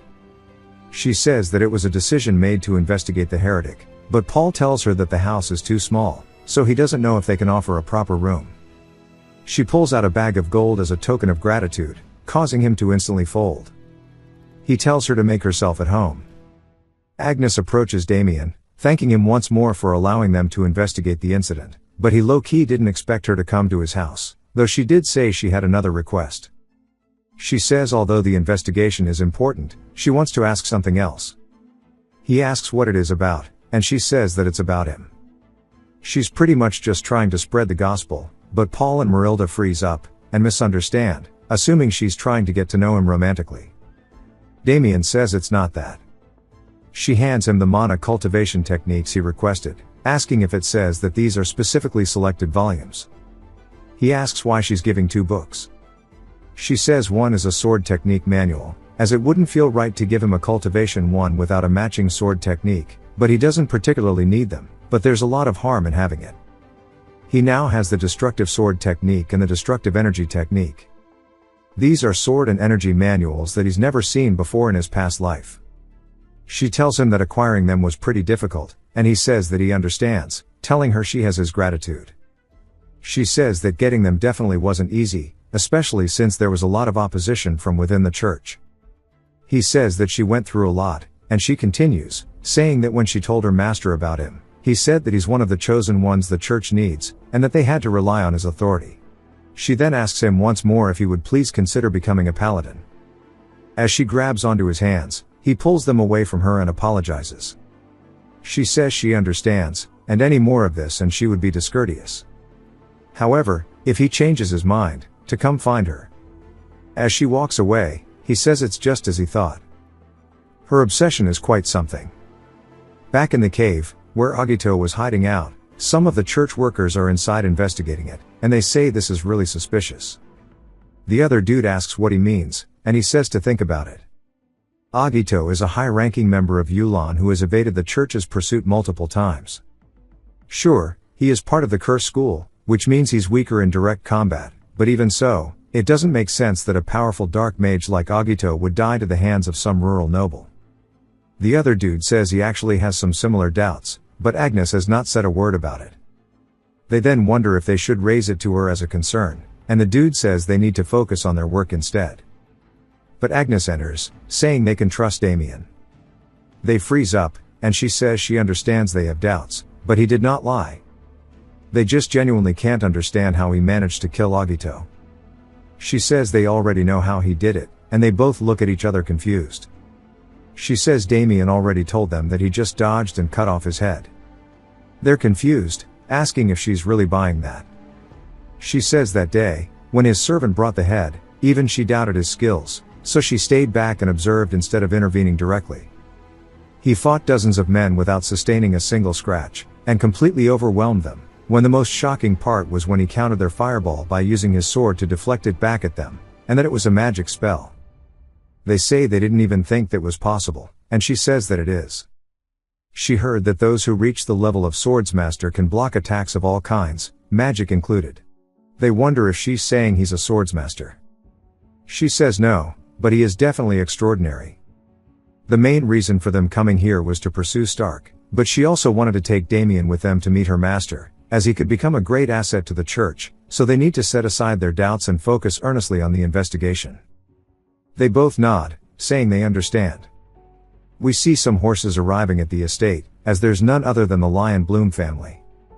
One of the apprentice knights, named Ulpis, yawns, saying that it looks like they're finally here. Another apprentice knight, named Lavender, asks them what the hell that smell is, because it's awful. Ulpis tells them that's the smell of cow shit.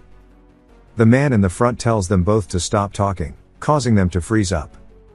This is the official knight of the family named Garrick. He asks if that's the Hoxton estate, and they say it's gotta be. He wonders what the mission the Marquis gave them was. Ulpis says they need to arrest Damien. Garrick says catching that trash will be easy, but that alone will be enough to make up for the humiliation they suffered. He then notices something, as there's an old man with a cane walking past them, and as he struggles, Garrick calls out to him. The man turns, asking who they are. Garrick asks if he's a resident of the estate, and the old man says that he is. Garrick cuts off his head with one strike, sending it rolling, and he sheathes his blade, asking how dare a mere resident not bow after seeing House Lion Bloom's crest. As that is a grave offense. Both of the apprentice knights say that the dude looked blind. Then Garrick calls out to them, saying that he has a great idea. When they arrive at the estate, they'll drag out that bastard Damien, and then slaughter every single person in their sight in order to do so. As they start leaving the cave, Agnes's associates say that because the site collapsed, they weren't able to gather as much as they expected. She says it's fine, they did good, but one of the guys looks over, telling them to check that shit out, as the rest look over as well. We see Damien meditating, as the energy around him is swirling violently. Every single time he takes a breath, the energy moves towards him, and then he'll breathe out, clearly manipulating the energy. They have no idea what they're looking at, and even Agnes asks what the hell's going on. She said that the destructive energy technique she gave to him should be a cultivation method that, once mastered to an extreme level, allows him to absorb surrounding mana. But he was able to do that in just a few hours. Damien exhales and opens his eyes, seeing them all looking super excited. He asks if they finished their investigation, and she runs over, saying yes. Then it seems that he's made some progress. He tells her it was just a little bit, and she really wasn't exaggerating when she said it was hard to obtain. He was a swords master in his past life, so sword techniques hold no meaning for him, but the cultivation method was extremely useful. The destructive energy technique was created to compensate for the heavy mana consumption of the sword technique. Thanks to that, it gathers mana faster than other techniques, and it can temporarily draw in external mana. She starts blushing while staring at him, and Damien says it's time for dinner, and they should hurry because it's being prepared. He then senses killing intent, saying that they have some unwanted guests, and that he needs to head off first, and that Agnes should go back at her own pace, and he starts hauling absolute cheeks. They say that boy fast as hell, and she still is blushing. She says that for him to move that quickly with such a small amount of mana, meaning he must be controlling it with extreme precision, and she wonders just how far his limits truly go. Back at the estate, a punch comes in as Ulpis hits Victor straight in the gut, causing him to throw up all over the floor, and it's blood. They start stomping on him, asking if he really dares to fight them, as they said to bring Damien here now. Victor says no, since they're trying to hurt him, and one of the maids tells Paul about the situation, and he runs over, yelling, telling them to stop at once. They understand that he's the Viscount, and he holds up Victor, asking if he's alright, wondering what the meaning of this is and how a knight can assault a civilian. Garrick says compared to what their estate did to their house, this is nothing, and that the Marquis demands Damien. If he hands him over quietly, their land won't suffer. Paul says he expected some retaliation, but this is to the level of barbarianism, but he can tell it's a lie. If he hands his son over, he's gonna turn this place into a sea of fire. He grits his teeth, saying that he'll never, ever hand his son over. Garrick asks if he's sure he won't regret that decision. Paul says of course, standing on business, and Garrick says that leaves him no choice, and tells Lavender and Ulpis that until that bastard comes out, to destroy everything. They draw their weapons, and Damien asks if they've lost their damn minds. Paul turns, surprised, as he's releasing an insane amount of killing intent while walking towards them. Bro is straight up a aura farming. Garrick turns, wondering when he got here. Alpus asks him who the hell he is, but more importantly, he starts to feel an incredible pressure and wonders what's going on, because he can't move. It's not just him, but neither can Lavender either. He walks over, asking Paul if he's okay, and he says that he is, but Victor isn't. Victor looks like shit. Damien says they need to understand how lucky they are. If Victor hadn't been born with a sturdy body, he would have died from that beating, and if he had, he would have killed all three of them right here. Garrick says that he must be Damien, who he thought had some guts to defy the Marquis, but it turns out he's just a madman, or maybe he's feeling cocky because he beat some noble using a petty trick. Damien asks what he means by a petty trick, and Garrick tells his men to stop wondering why they're waiting, and they need to crush that bastard's legs and make him kneel. They charge forward, and Damien says that he's tired of this shit. He grabs onto Alpus's arm and starts breaking his wrists, saying that he's been meaning to try out the mana he collected using the destructive energy technique. He pulls Alpus towards him, and then hits him straight in the chest with a punch, and he says it's convenient that some target dummies showed up on their own. As Alpus gets sent flying, Lavender calls out to him, only for Damien to run forward before he can even react. His teeth get sent flying just as he does, and Damien says he's gonna use this to his heart's content. Garrick is surprised, and Victor slowly opens his eyes. Damien asks if he's alright. As Victor stretches his hand out towards him, he gives him a thumbs up sign. Damien's a little caught off guard and smiles, saying that he sure is an interesting guy, he's glad he's so fat and sturdy. Garrick then walks forward, asking if he really didn't beat Irwin using cheap tricks, but he still doesn't understand how a good-for-nothing can have such skills. Damien says there's no need for him to know, and Garrick starts to get an idea, saying that he understands it now, and all the puzzle pieces fit, and that this means only one thing, and that he is not Damien Hoxton.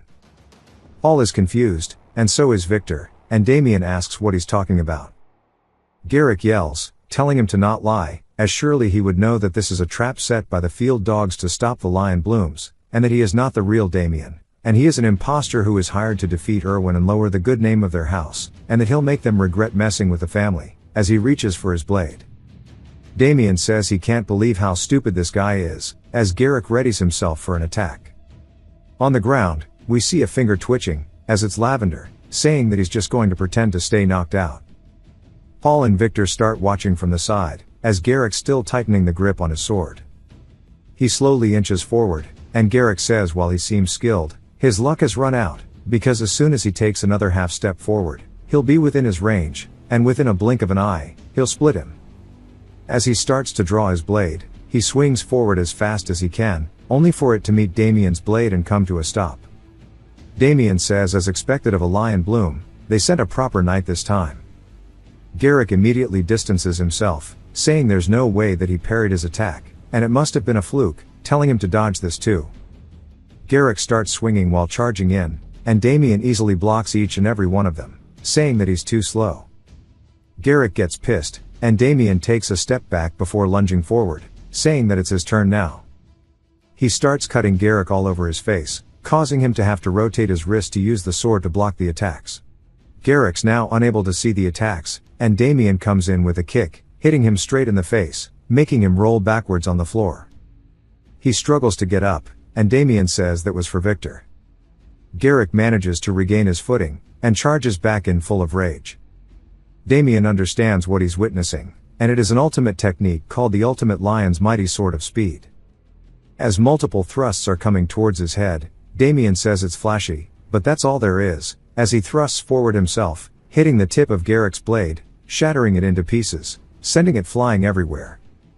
Garrick looks surprised, and then Damien pierces through his shoulder, cutting his arm clean off with one strike.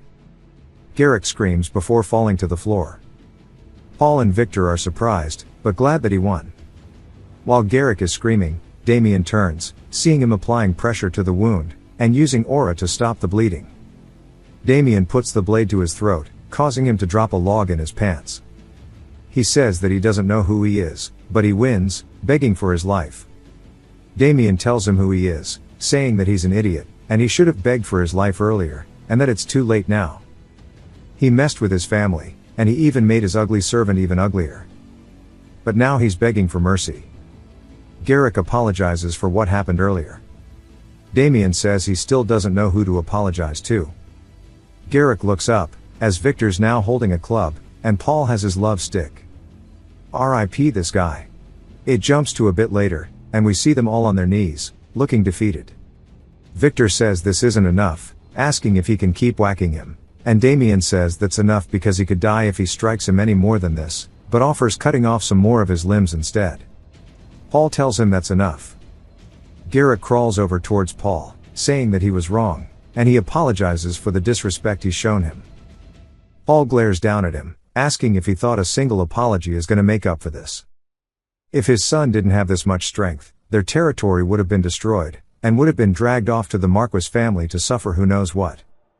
Garrick slams his head into the floor, begging him to show mercy. Paul thinks about it, but he's a bit afraid of what else the Lion Bloom will do, and turns towards Damien. Damien says it's not like he actually intended to kill them, because if he did kill them here, the relationship between their houses would fall completely. If he were alone, he could fight the Marquis family without hesitation, but he can't do that when he has to think about his family. But if he just let them go like this, they'll definitely retaliate soon. He thinks about what to do, and Agnes runs over, calling out to him, asking what happened here. Damien now realizes that she's gonna be really useful this time too. A bit later, after him having explained it to her, she says if that's his concern, she may be of help.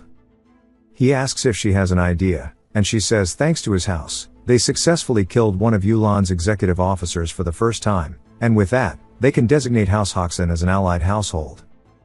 Paul realizes that if that happens, their family might be able to escape this crisis, and he says that if it's not too much to ask, he really wants her to accept his request. She says of course, but Damien was aiming for this, as now they'll have protection of the church. Paul wonders if he just seduced her, but Damien says surely with this, everybody has heard, and they need to go report this to the Lion Blooms, and that House Hoxton is now under the church's protection, and if they try to use force again, they'll have to face the wrath of the church, and if they understand, to get lost. Garrick and the rest run off. I can't believe they're letting them leave after they killed that old guy. Victor says now they can finally breathe for a bit, but Paul says that he's not so sure, and they need to figure out what to do next, and to do so, they have to hold a family meeting. They head inside, and Paul says it's time for them to discuss. The topic will be their feud with the Lion Blooms. Abel suggests they have the church's protection, so why do they have to deal with it at all? Louise says that's because they can't expect the church to intervene fully, making Abel confused, but Paul says she's correct. The church doesn't get too deeply involved with noble affairs. Plus, the Lion Bloom's power doesn't lie solely in their military strength. If they wanted to, they could crush small noble families like theirs in countless ways. Right now, the most realistic option is to pay them off, or seek protection under a higher-ranking noble. In reality, entering into another great house's protection might be their best shot. Agnes says there's actually another way. If Damien could become a paladin, all this would go away. Damien didn't expect her to throw this in, and the family starts looking at him. He says he doesn't want to. Paul says that is off the table, and Agnes, embarrassed, says she understands. Abel slams the table, yelling out to their father, asking why he's accepting this so easily. Because if he just becomes a paladin, it's over, and that he should just force him to. As he was a pain in the ass the whole time, and only now has he changed. Abel continues to taunt Damien, and Paul scolds him, saying they have a guest, and he should sit down while he is asking nicely. Abel sits down, and Paul says that Abel is kind of right. Damien did cause the conflicts with the Lion Blooms, but it's not entirely his fault. The Lion Bloom's second son had lustful intentions toward Louise, and even if Damien hadn't acted, there's no way he would have given up that easily. In truth, Damien protected Louise from Erwin's schemes in place of her powerless father. He stands up, calling out to Damien, saying he needs to tell him something. He pats his shoulder, saying that he did really well today. He stood up to the insult against their family, and repaid them properly. Damien says it was something he had to do, but he didn't expect his father to feel so warmly about it.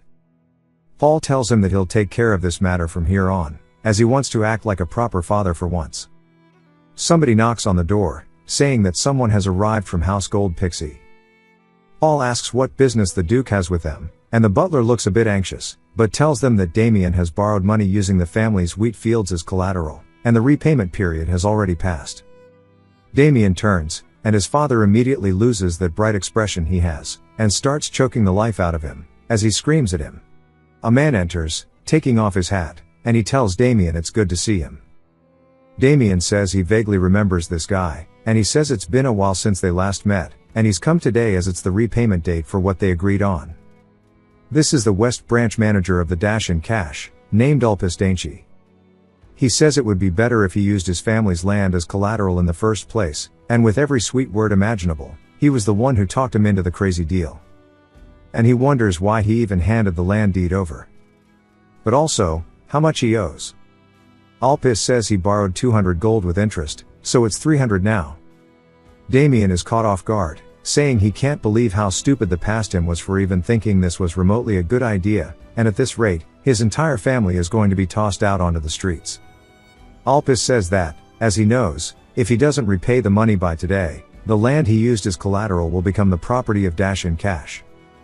Damien says he thought the collateral was just a formality.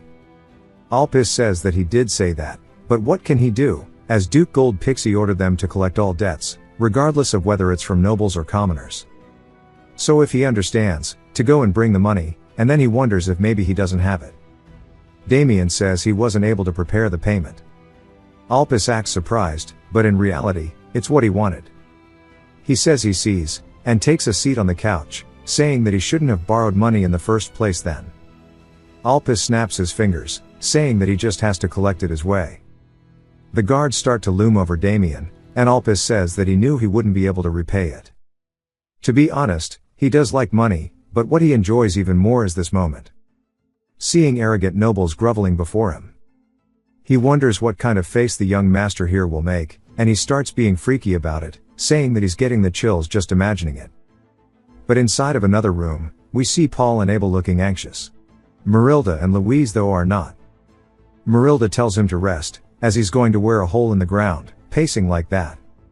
Louise also tells Abel to calm down, but Paul says that their family might be ruined. Abel as well is panicking about it. Marilda says Damien said he would handle it, and they need to trust him. Louise agrees, saying that Damien recently has not failed when he stepped up. Paul says that's only because his swordsmanship is exceptional. Combat skills and negotiation skills are two different things. When in reality, they're not for Damien, as he's grabbing the guy's face like a basketball and slams him straight into the floor. Ulpis is scared, and Damien says that his father is going to yell at him, since they fixed the wall just the other day. The other guard leaps at him with his sword, and Damien hits him with that Mr. Fantastic, grabbing him by the throat. He starts lifting him into the air with one hand, saying that he drew his sword on a noble, and that this is just self-defense. Ulpis screams as he hears the sound of this dude being turned into a pretzel. Damien walks over, leaving the guy twitching on the floor. He calls out to Ulpis, telling him to loosen up, saying that he can't repay the sum of money right now. Ulpis says it's fine, and Damien says that he can repay him in another way, as he puts his bloody hand on his shoulder. Ulpis, panicked, agrees to it. And the next day in the estate, Abel says he's heartbroken. Paul asks why, and Abel says that because justice was defeated by violence. He wonders just why it's all going his brother's way. Paul says that he agreed reluctantly, but he's still worried if this plan will work. Agnes says that she can't believe they're parting already. Damien thanks her for her help, and she says that she did what she had to. Their investigations are pretty much wrapped up, so she needs to return tomorrow. She hopes that his journey is blessed. She also tries to talk him into becoming a paladin again, but he says nah, and tells Victor they should head off now. Victor says he's already got the luggage loaded, and inside the carriage, he says it's really spacious. Ulpis welcomes him, saying that while on this journey, he'll make sure that nothing inconveniences him. Damien says that's a great attitude, and with this energy, they can have lobster for lunch. He tells Victor that it's time, and Victor leans out the carriage, telling the guy to hit it. The horses get ready, and the carriage starts going, and Damien says that he's low-key looking forward to going to the Gold Pixie house. They finally arrive, and Victor looks up, impressed, saying that it's definitely a mansion fitting for a family that is supposed to be the richest in the entire kingdom, as we are now at the Gold Pixie estate. Damien tells Alpus it's a nice journey thanks to him, and he won't forget that he helped if things go well here. While he looks shiny, Alpus looks drained, saying that he already let the Duke know he just needs to go in. And then he made him work like a dog more than like a servant. He hopes things don't go his way and he ends up dead. But of course, he tells Damien the opposite. Damien thanks him, saying that he'll be back. Alpus is preying on his downfall. On the inside, someone's asking if he's Damien Hoxon, the infamous troublemaker of the Hoxon family. This is the Apple Kingdom's Duke, Adam Gold Pixie. Damien says it's an honor that he recognized him, and that they're all the same. Adam asks why he was looking for him. Damien says he borrowed money from his family's lender business, and it's already a purchase due date. Adam says that means he's his customer. And Damien says that he's sorry, but he doesn't have the money at the moment, so he wants to ask if he can offer to pay another way. Adam asks how, and Damien says rather than money, he'll instead defeat the Lion Blooms to pay off his debt. Adam looks surprised, and so do the guards who are in the room. Adam says this lad must have heard the news then, and their guard knight named Jael Heimlich says it seems so. But apparently, it's a thing that everyone in this Apple Kingdom knows. Recently, at the border shared between the Lion Blooms and the Gold Pixies, a gold mine was found. The two families, who had never been on good terms, have planned a duel involving low-class knights in order to gain monopoly over the gold mine. He already knows the result of this duel, and it will result in the Lion Blooms' overwhelming victory. They rapidly expand their forces with their newfound gold to support. On the other hand, the Gold Pixies lose their influence. In summary, if he helps the Duke win, he can pay off his debt, and keep the Lion Blooms in check. Adam says he sure is ambitious, asking if it was true that he defeated the second son of the Lion Blooms and even destroyed a large organization and land work. Damien laughs, saying that it actually is not just rumors, and it's true. Adam tells him it's tempting, and he had been looking for a knight to participate in the duel. Damien tells him he's the perfect candidate, asking who else could fight the oldest son of the Lion Blooms. One of the guards in the room is still not buying it, but Adam asks if he can really defeat him, since everybody thinks of him as a genius. Damien says it's true that he's skilled, but he's just as good. But the guard finally speaks up, telling him not to trust him, as rumors are bound to be exaggerated. Adam says that may be true. And the guard says that he's sure Miss Chelsea will bring in the perfect candidate. This is a middle-class knight, named Ernst Howitz. The other guards agree, saying that Miss Chelsea has been gone for a month, looking for the perfect knight to fight Michael Lion Bloom. And it's about time that she makes her return, and she's always passed his tests perfectly. Adam says they all do make valid claims. Damien says these ugly dudes are just ruining it for him. Adam thinks about it, saying that's what his people's opinions are at the moment, asking what he thinks he should do. Damien says he's just trying to see how he'll react, and then he'll show them. He tells them they're all gravely mistaken. If they wish to win the duel, he must use him as a proxy. No matter who might come back with Miss Chelsea, they won't be nearly as good as him. Ernst asks how he can say that when he doesn't know who she'll bring. He says that if they require proof, he'll block any of their ultimate attacks. Ernst starts to get pissed, and Damien says if he manages to block their most impressive attack, he's sure that'll prove his worth. Ernst can't believe he's underestimating him when he's just a low-class knight. Then he asks Adam if he can have his permission to test him personally. Adam thinks it's interesting and says they should run it. Outside, in the sparring grounds, we see everybody watching. Victor yells, saying that he thought he was going to convince the Duke, wondering what is happening. Damien says that it just kind of played out this way, telling him to stay back.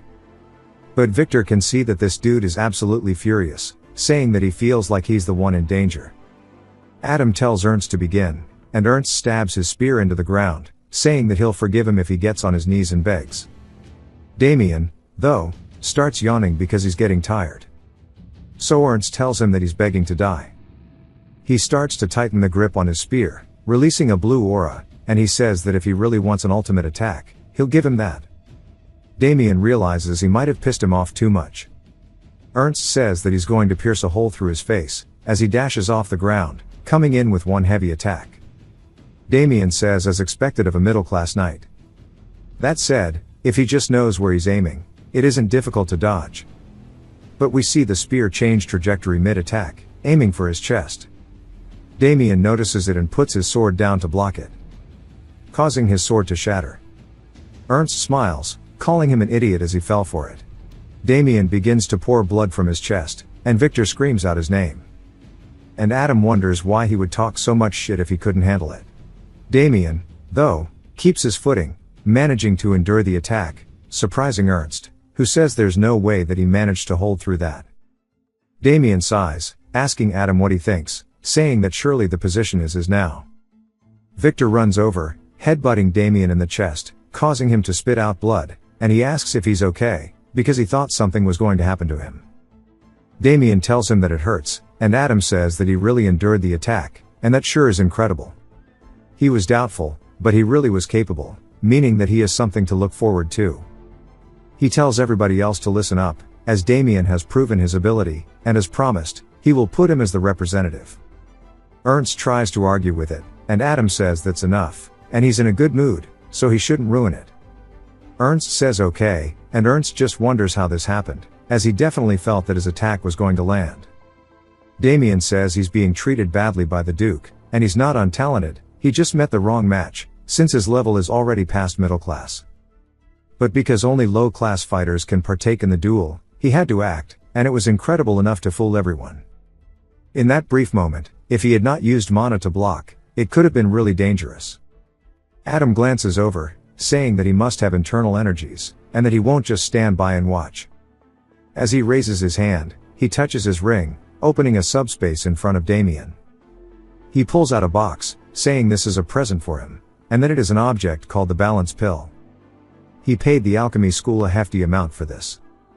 Damien says that it is also an object that increases his physical abilities, like that tonic from before. Adam says normally, nice consummate while training, but it is also effective for internal injuries. Damien thanks him. Adam puts his hand on his shoulder, saying he looks forward to his work in the future, and Damien is glad that it's all worked out. The next day, in the training area, he says that supplement definitely had a good effect. His internal injuries are almost all gone after one night. Also, he didn't have time to notice it yesterday, but this area has some insane training tools, and he can train pretty comfortably moving forward. We hear someone calling out to him, asking if he's Damien, and he turns, seeing them on equal height, only because the kid's standing on the stage. Damien asks who he is, and this is a low-class knight named Pavel Bermond. He says that these are his blood brothers, who were also here to duel knights to partake against the fight against the Lion Blooms. Damien asks if he's sure, and Pavel says yes. They all went to training yesterday, so they weren't there, which means he's lucky. If they had been there, it would not have been Ernst teaching him a lesson, but them. And a duel with a Lion Bloom is an important deed, with the duchy's fate on the line, so he hopes he doesn't drag them down with a laughable performance, and if he understands, he should leave so he doesn't interrupt their training. Damien says okay, but thinks this is good, as he is curious about their knight's abilities, and now he can confirm it. Pavel takes a deep breath and starts showing us some of the craziest techniques we've ever seen, as he and his boys are some hidden overpowered characters. It is insane the amount of skill we're seeing. Turns out they've dueled over 980 times, and Pavel has won every one of them, as they are at a standstill with so much power being exerted in the arena. Pavel realizes it's his chance and swings forward, but the other guy dodges under it, and then comes in, hitting Pavel straight on the head.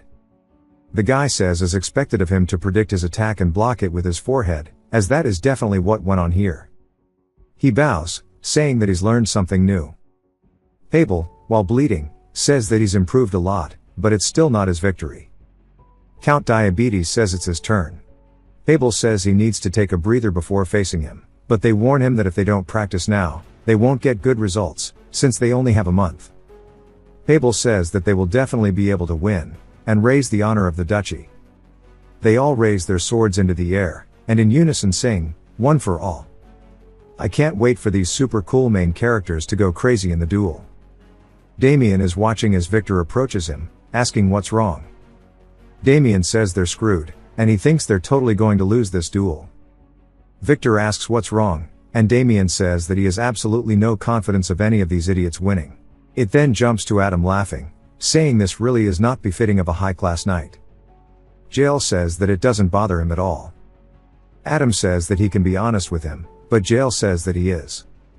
We'll get a flashback to last night, and Damien says that he prefers to train alone.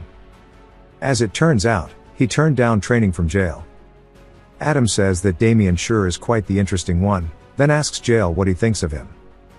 He says he's an exceptional young man. He used mana in a split second and blocked the strike. It's not something just anyone can do. Back to the training grounds, Damien sighs, saying that he has no choice but to step in.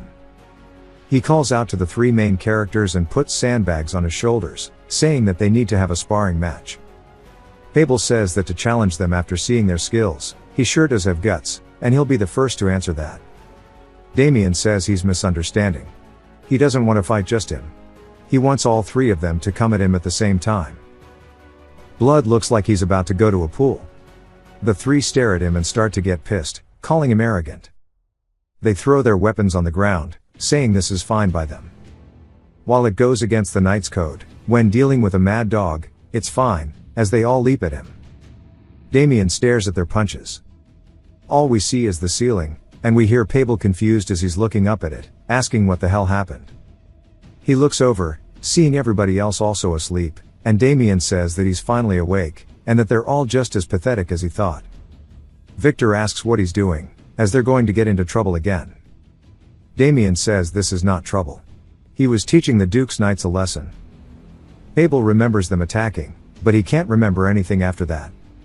Right as their punches came in, Damien dodged one by turning to the side, and then sidestepped another. He raised his hand and instantly took out two of them, and when Fable was still flying through the air, he looked full of rage, but got back-fisted, which instantly took him out. Damien didn't stop there. As he was falling, Damien came in with another punch and then turned the dude into an actual cripple. I don't know how he fixed him, but he did. There was so much pain that he instantly fainted, and Fable can't believe they were all overwhelmed. Wondering what kind of monster is he. Damien says they sure are weak, and asks who's been training them. They say they're trained by Sir Sebastian Vincenzo, a mid-class knight.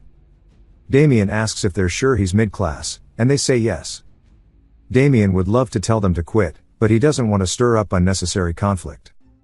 He tells them when Sebastian's training ends to come find him here, as they're all going to be sparring with him daily. Fable says that if Sir Vincenzo finds out they're getting beaten up, he'll think something's wrong, and Damien says not to worry. No matter how much he hits their bodies, they won't have a scratch. Fable says that's right. He just got crippled, and he's fine, asking how this is possible. Damien says back in the day, he learned a very specific way to beat people. Long ago, there was a man who roamed the continent reforming criminals. He was known as the character corrector. His method of reform was simple. He beat them for an hour straight, and if that didn't work, he doubled the duration. According to the legend, the longest he ever beat someone was 512 hours. Though through that process, the character corrector began to feel pity for his bloodied victims and wondered how he could beat someone without endangering their life. So he reached the level of a master with a technique called the traceless strike. It's what he used on them just now. It's a secret art that inflicts intense pain without leaving a single visible mark. He asks if they all understand just how weak and worthless they all are. But not to worry. They've got a month until the duel. In that time, he'll turn them all into useful bugs instead. They all look surprised, and Damien says it's time to get back to training. A man runs in, saying he's been looking for Damien. This is the Duke's attendant. He says that Adam is looking for him. Damien asks what's wrong. The man tells him that Lady Chelsea of the house has finally returned. We hear her telling her father that it's been a while and that she arrived just now, as we see her bowing in front of him. Ernst is staring at her as she smiles back at him, and he's just glad that she returned safe and sound. Adam says it's been a month, asking if she found a knight to proxy for their duel. She says yes, as she looks behind. The man stands up, introducing himself as Guillermo Blackwing the Wild Beast. He is a low-class knight. Some of the guards actually recognize him as a famous mercenary, and he participated in the Iclarian Kingdom's war, and practically massacred all other low classes, and that no low class is capable of defeating him. Adam seems surprised, saying that he's heard much about him, and that he earned his title through running wild like a beast in a war. Guillermo laughs, saying that he didn't know even the Apple Kingdom knew of him. Chelsea says that he has sworn his loyalty to her, and promise to participate in the duel, and he should easily be able to defeat Michael Lionbloom. The guards say that if that's who they're talking about, he ought to be stronger than Michael. If Michael is paving the way towards perfection, Guillermo has already reached it. Adam says this is good news, but it's quite difficult. Chelsea asks what he's talking about, and he says that he has yet to introduce him, but he found his own representative for the duel. As she and Guillermo turn around, we see none other than Damien enter the room. She looks pissed, asking her father what he means, as she told him to wait. He tells her that she did say that, but he never said he would. She laughs, telling him to change the representative, and he tells her that he'll think about it. She yells, saying that he doesn't even need to think about it, and she's never even heard of this dude. It's obvious that he should pick Guillermo, rather than some random no-name knight. Guillermo starts smiling at Damien, and Damien says to wait a second as he recognizes him. Adam says no, and while Guillermo is renowned, Damien here is strong enough to block Ernst's ultimate attack.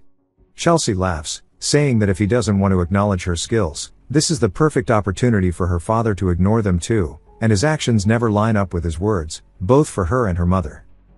Adam asks why she's speaking like this in front of their guest, and she sarcastically asks for forgiveness, saying that she's just so tired from her journey. Damien says that it seems like they have quite a dysfunctional family.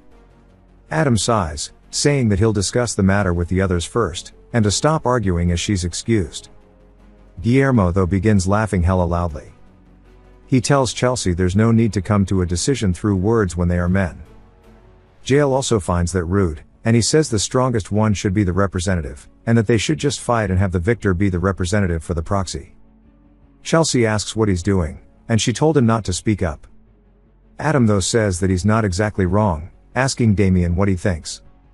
Damien says this is another test, and this is really tiring, and he knew that he would need to show off his skills to resolve the situation, but he's right. The strongest person should be the one to fight in the duel, but he doesn't think it's necessary to fight. He stretches his hand out towards Guillermo, who looks down at it, and Damien says he actually wants to check something too, and they can decide who's stronger right here and now.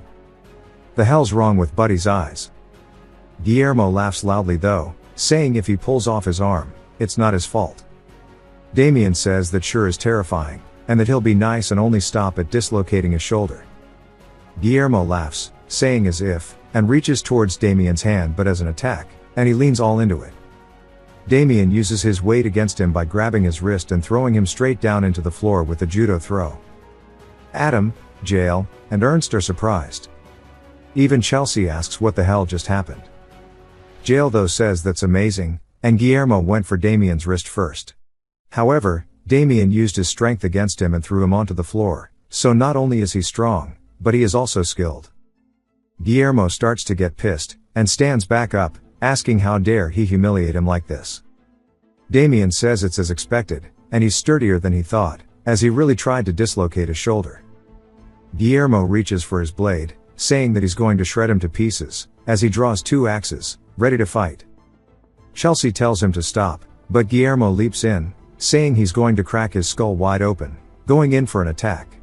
We see a green aura start to get released in the room, causing Guillermo to instantly snap out of his fit of rage, as Jael tells him to stop, asking if he dares brandish his weapons in front of His Excellency, and he starts to release killing intent, asking if he wants to die. Guillermo freezes up, and Damien says that's incredible, seeing as his aura causes that much pressure, he's not a high class for nothing. Jael says that he'll let it go just this once in consideration of Lady Chelsea's honor, but that there will be no second chances. Guillermo falls to his knees panting, and Adam claps, saying that now that this commotion has settled, what is wrong with his hand? He says it'll be best for Damien to keep the representative position. Ernst says that wasn't a fair fight. Adam asks what he means. Ernst says that Guillermo had not recovered from the exhaustion as a result of the journey, and Damien had a large advantage. Damien can't believe that this piece of shit is chirping up again. Ernst continues, saying that Guillermo uses weapons and that they cannot confirm his abilities with a fist fight. Chelsea says that what he's saying is right, and they need to compare their abilities fairly, not with a kid's joke like this, but an official duel. Adam tells her to stop forcing it. She yells, trying to get him to change his mind, then he slams his desk, saying that he's telling her to stop bragging about her incompetence. She immediately starts shaking, saying that she's sorry for being so discourteous. Ernst also looks annoyed, and Damien says that he would like to say something, and he asks if that's okay, and that he would like to accept Lady Chelsea's offer. Chelsea's confused, and even Adam is. Sometime later, Victor is asking why he accepted the duel, as he would not have lost anything if he just stayed still. Damien says he has a reason for everything, so to stop with the nagging. Victor says that he's just asking for trouble. Damien looks up at a blacksmithing sign, asking if this is the one that the Duke mentioned. Victor says it is. Adam told him that if he insists, he can't stop him, but instead, since his longsword broke against Ernst, he'll have a new sword made for him. Damien says that he can beat Guillermo with a training sword, but there's no need to reject the kindness of the Duke. They enter the blacksmith shop as he looks over. Victor says that they're here under Duke Gold Pixie's orders, and that he would pick up the sword that his young master will be using. The blacksmith says that he heard they were coming, telling them to follow him, and to the back we see some really fancy equipment. Victor says they all look amazing, and Damien says they are, asking Victor if he wants one. Something then catches his eye as he spots a unique sword. The blacksmith says that it's a really good catch, and it's an item ordered by a knight who was once employed at the duchy. He had to leave in a rush for an emergency before the sword had been completed. In the end, he never came to get it. Damien asks if that knight happened to give him unified ringing steel to make this. The blacksmith is surprised, asking how he knew this, and Damien says that its form is similar to the favorite weapon of a master-named sword musician in the past. He tells him that he'll take this sword. The blacksmith is surprised that he's taking this despite knowing what kind of metal the unified ringing steel is. Damien says yes. Unlike ordinary rare metals that increase mana, the unified ringing steel possesses a unique temperament that pushes mana and causes waves. He asks the blacksmith for the name of the sword, and he says that the knight who commissioned it said he would call it the 1,000-mile sword. They exit the smithy, and Damien sheathes his new blade. A woman then asks him if he found a weapon that he likes, and she introduces herself with a little curtsy as her name is Rebecca, and she serves Lady Chelsea. She says that the lady has requested to meet him, asking if he can spare some time. He says that there's nothing in particular he has to say to her. Rebecca laughs, saying that the lady has more than he would think, and he might be able to get something he needs. Damien says she may be speaking in a roundabout manner, but in the end, she's trying to appease him, and he has something he needs to check, so he'll just pretend to comply. He tells her to lead the way. Victor, put the weapons down, bruh. They head to a restaurant that Lady Chelsea herself operates. It's operated on a reservation basis, and only nobles can use it, and the entire restaurant has been emptied so that he can come. Rebecca comes to a standstill in front of a door and opens it, saying that she is waiting inside, telling him to enter. He wonders what kind of offer it will be, and he recognizes the scent as she's pouring some wine, telling him to go ahead and take a seat, Chris Hansen type shit. She raises a glass to him, and the scent continues to float around the room. Damien asks why she called him, and she says that he's quick to the point, saying they should talk after the food arrives. Damien stares at her, saying that he doesn't want to waste time, and that they should just say it now. She says that that's how it is, she has no choice, and she has one condition, and that he needs to step down as the representative. He says it seems like she doesn't trust Guillermo, and she tells him to not be mistaken. If Guillermo picks up his axe, Damien is nothing. But she's making this demand because she wants to preserve her strength in preparation for the duel with the Lionbloom family. It would be troublesome if somebody got injured in a pointless duel. Damien says that does make sense, and asks why he should even grant her request, wondering what is in it for him. She tells him that if he steps down, she'll make all of his wishes come true. He asks if she thinks she knows what he wants. She says that he's a country bumpkin, so it's obvious. He wants money and fame. He says that she sure is arrogant, and locate pisses him off a bit. But these things would be better given to him by the Duke. She says that may be how he seems to think about it, but it would be better to be in good graces with the future Duke instead. As the time is ticking for something, she says surely if he understands that, he can go tell her father right now. As the sand finally stops in the hourglass, the scent begins to funnel straight towards him, and she tells him to go step down. Damien sits there for a second before saying that he doesn't want to. She's completely caught off guard, saying this is not how it's meant to go. He says that she's surprised that he wasn't affected by the charm fragrance. This is a type of dark magic that creates false affection to manipulate people. Having retained the dark magic knowledge from his previous life, he sensed it the moment he entered the room. Normally, at this concentration, anyone would be turned into a slave within an hour, but because of his authority, it was absorbed completely. He stands up, asking what she means by this isn't how it's supposed to go. She asks why she's being rejected, and she will give him everything he wants, and he tells her that he doesn't need her help. In the first place, what he wants is something she can't give him. She asks what it is that he wants so badly, and he says that it is his family's happiness, something that she cannot grant him. She looks completely taken aback because it's a lot deeper of an answer than she thought, and he says that he'll be on her way, and to tell Guillermo to prepare well for the duel. She bites her lip out of frustration, saying that his family must be really important to him. She low-key sounds a bit jealous. She says that she'll put it another way, and he needs to step down from being the representative, because if he doesn't, she'll send someone to completely crush his house. Damien immediately dashes forward, grabbing her by the throat, and slamming her onto the table. He begins squeezing the life out of her, and she asks how dare he lay a hand on her. Damien is fully intent on killing her, but debates it for a moment, giving the guards time to burst through the room, asking what that noise was. They draw their weapons, asking how dare he lay his hands on her, and he releases his grip, leaving his handprint on her throat.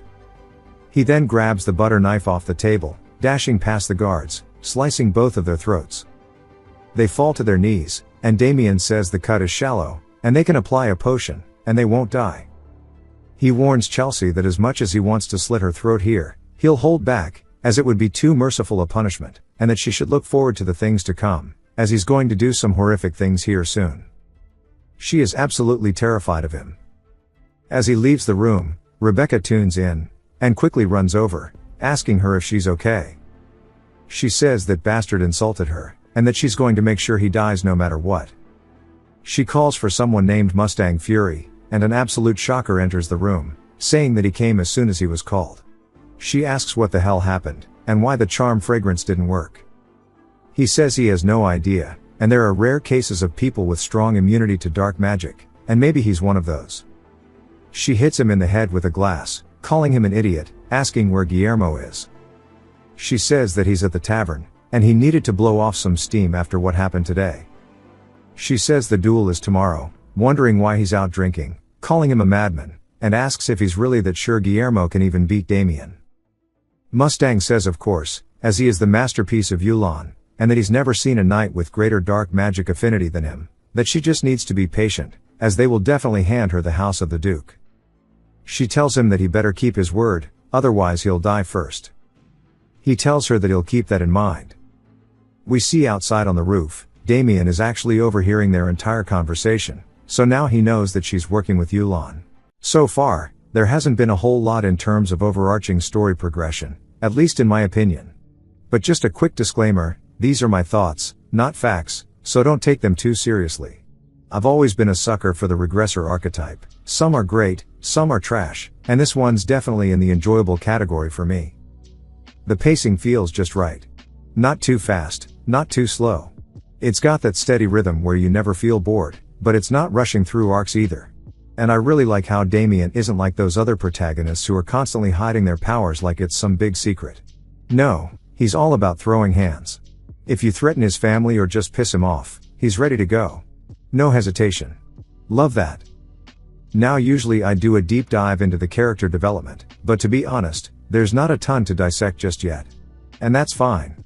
It doesn't really feel like that kind of story. I'm not expecting crazy emotional arcs here. But there have been some solid little moments, mostly from his family. And Abel. Still a straight up bitch. There's definitely room to go deeper as things unfold. I know this is based on a novel, and from what I've heard, the man was pacing his way faster than the source material. So if you've read the novel, let me know what big differences you've noticed so far. One thing I do like is that we've already got a defined main antagonist. We haven't seen much of him in this timeline yet, but we've seen a good bit of Yulon, who, for now, is acting as the main obstacle while Damien works on changing everyone's opinion of him. Something I'm a bit mixed on is his no-kill rule. I get it though, in a world where your noble family's broke and weak, just wiping out enemies isn't the smartest move. He said it himself, his family is the reason he's holding back. But at the same time, it's also because of them that he's doing what he's doing now. Aligning with the gold pixies to build a proper backing, and even dealing with the church, is all about creating a shield so people can't easily mess with his family anymore. Combat-wise, this series hits pretty well.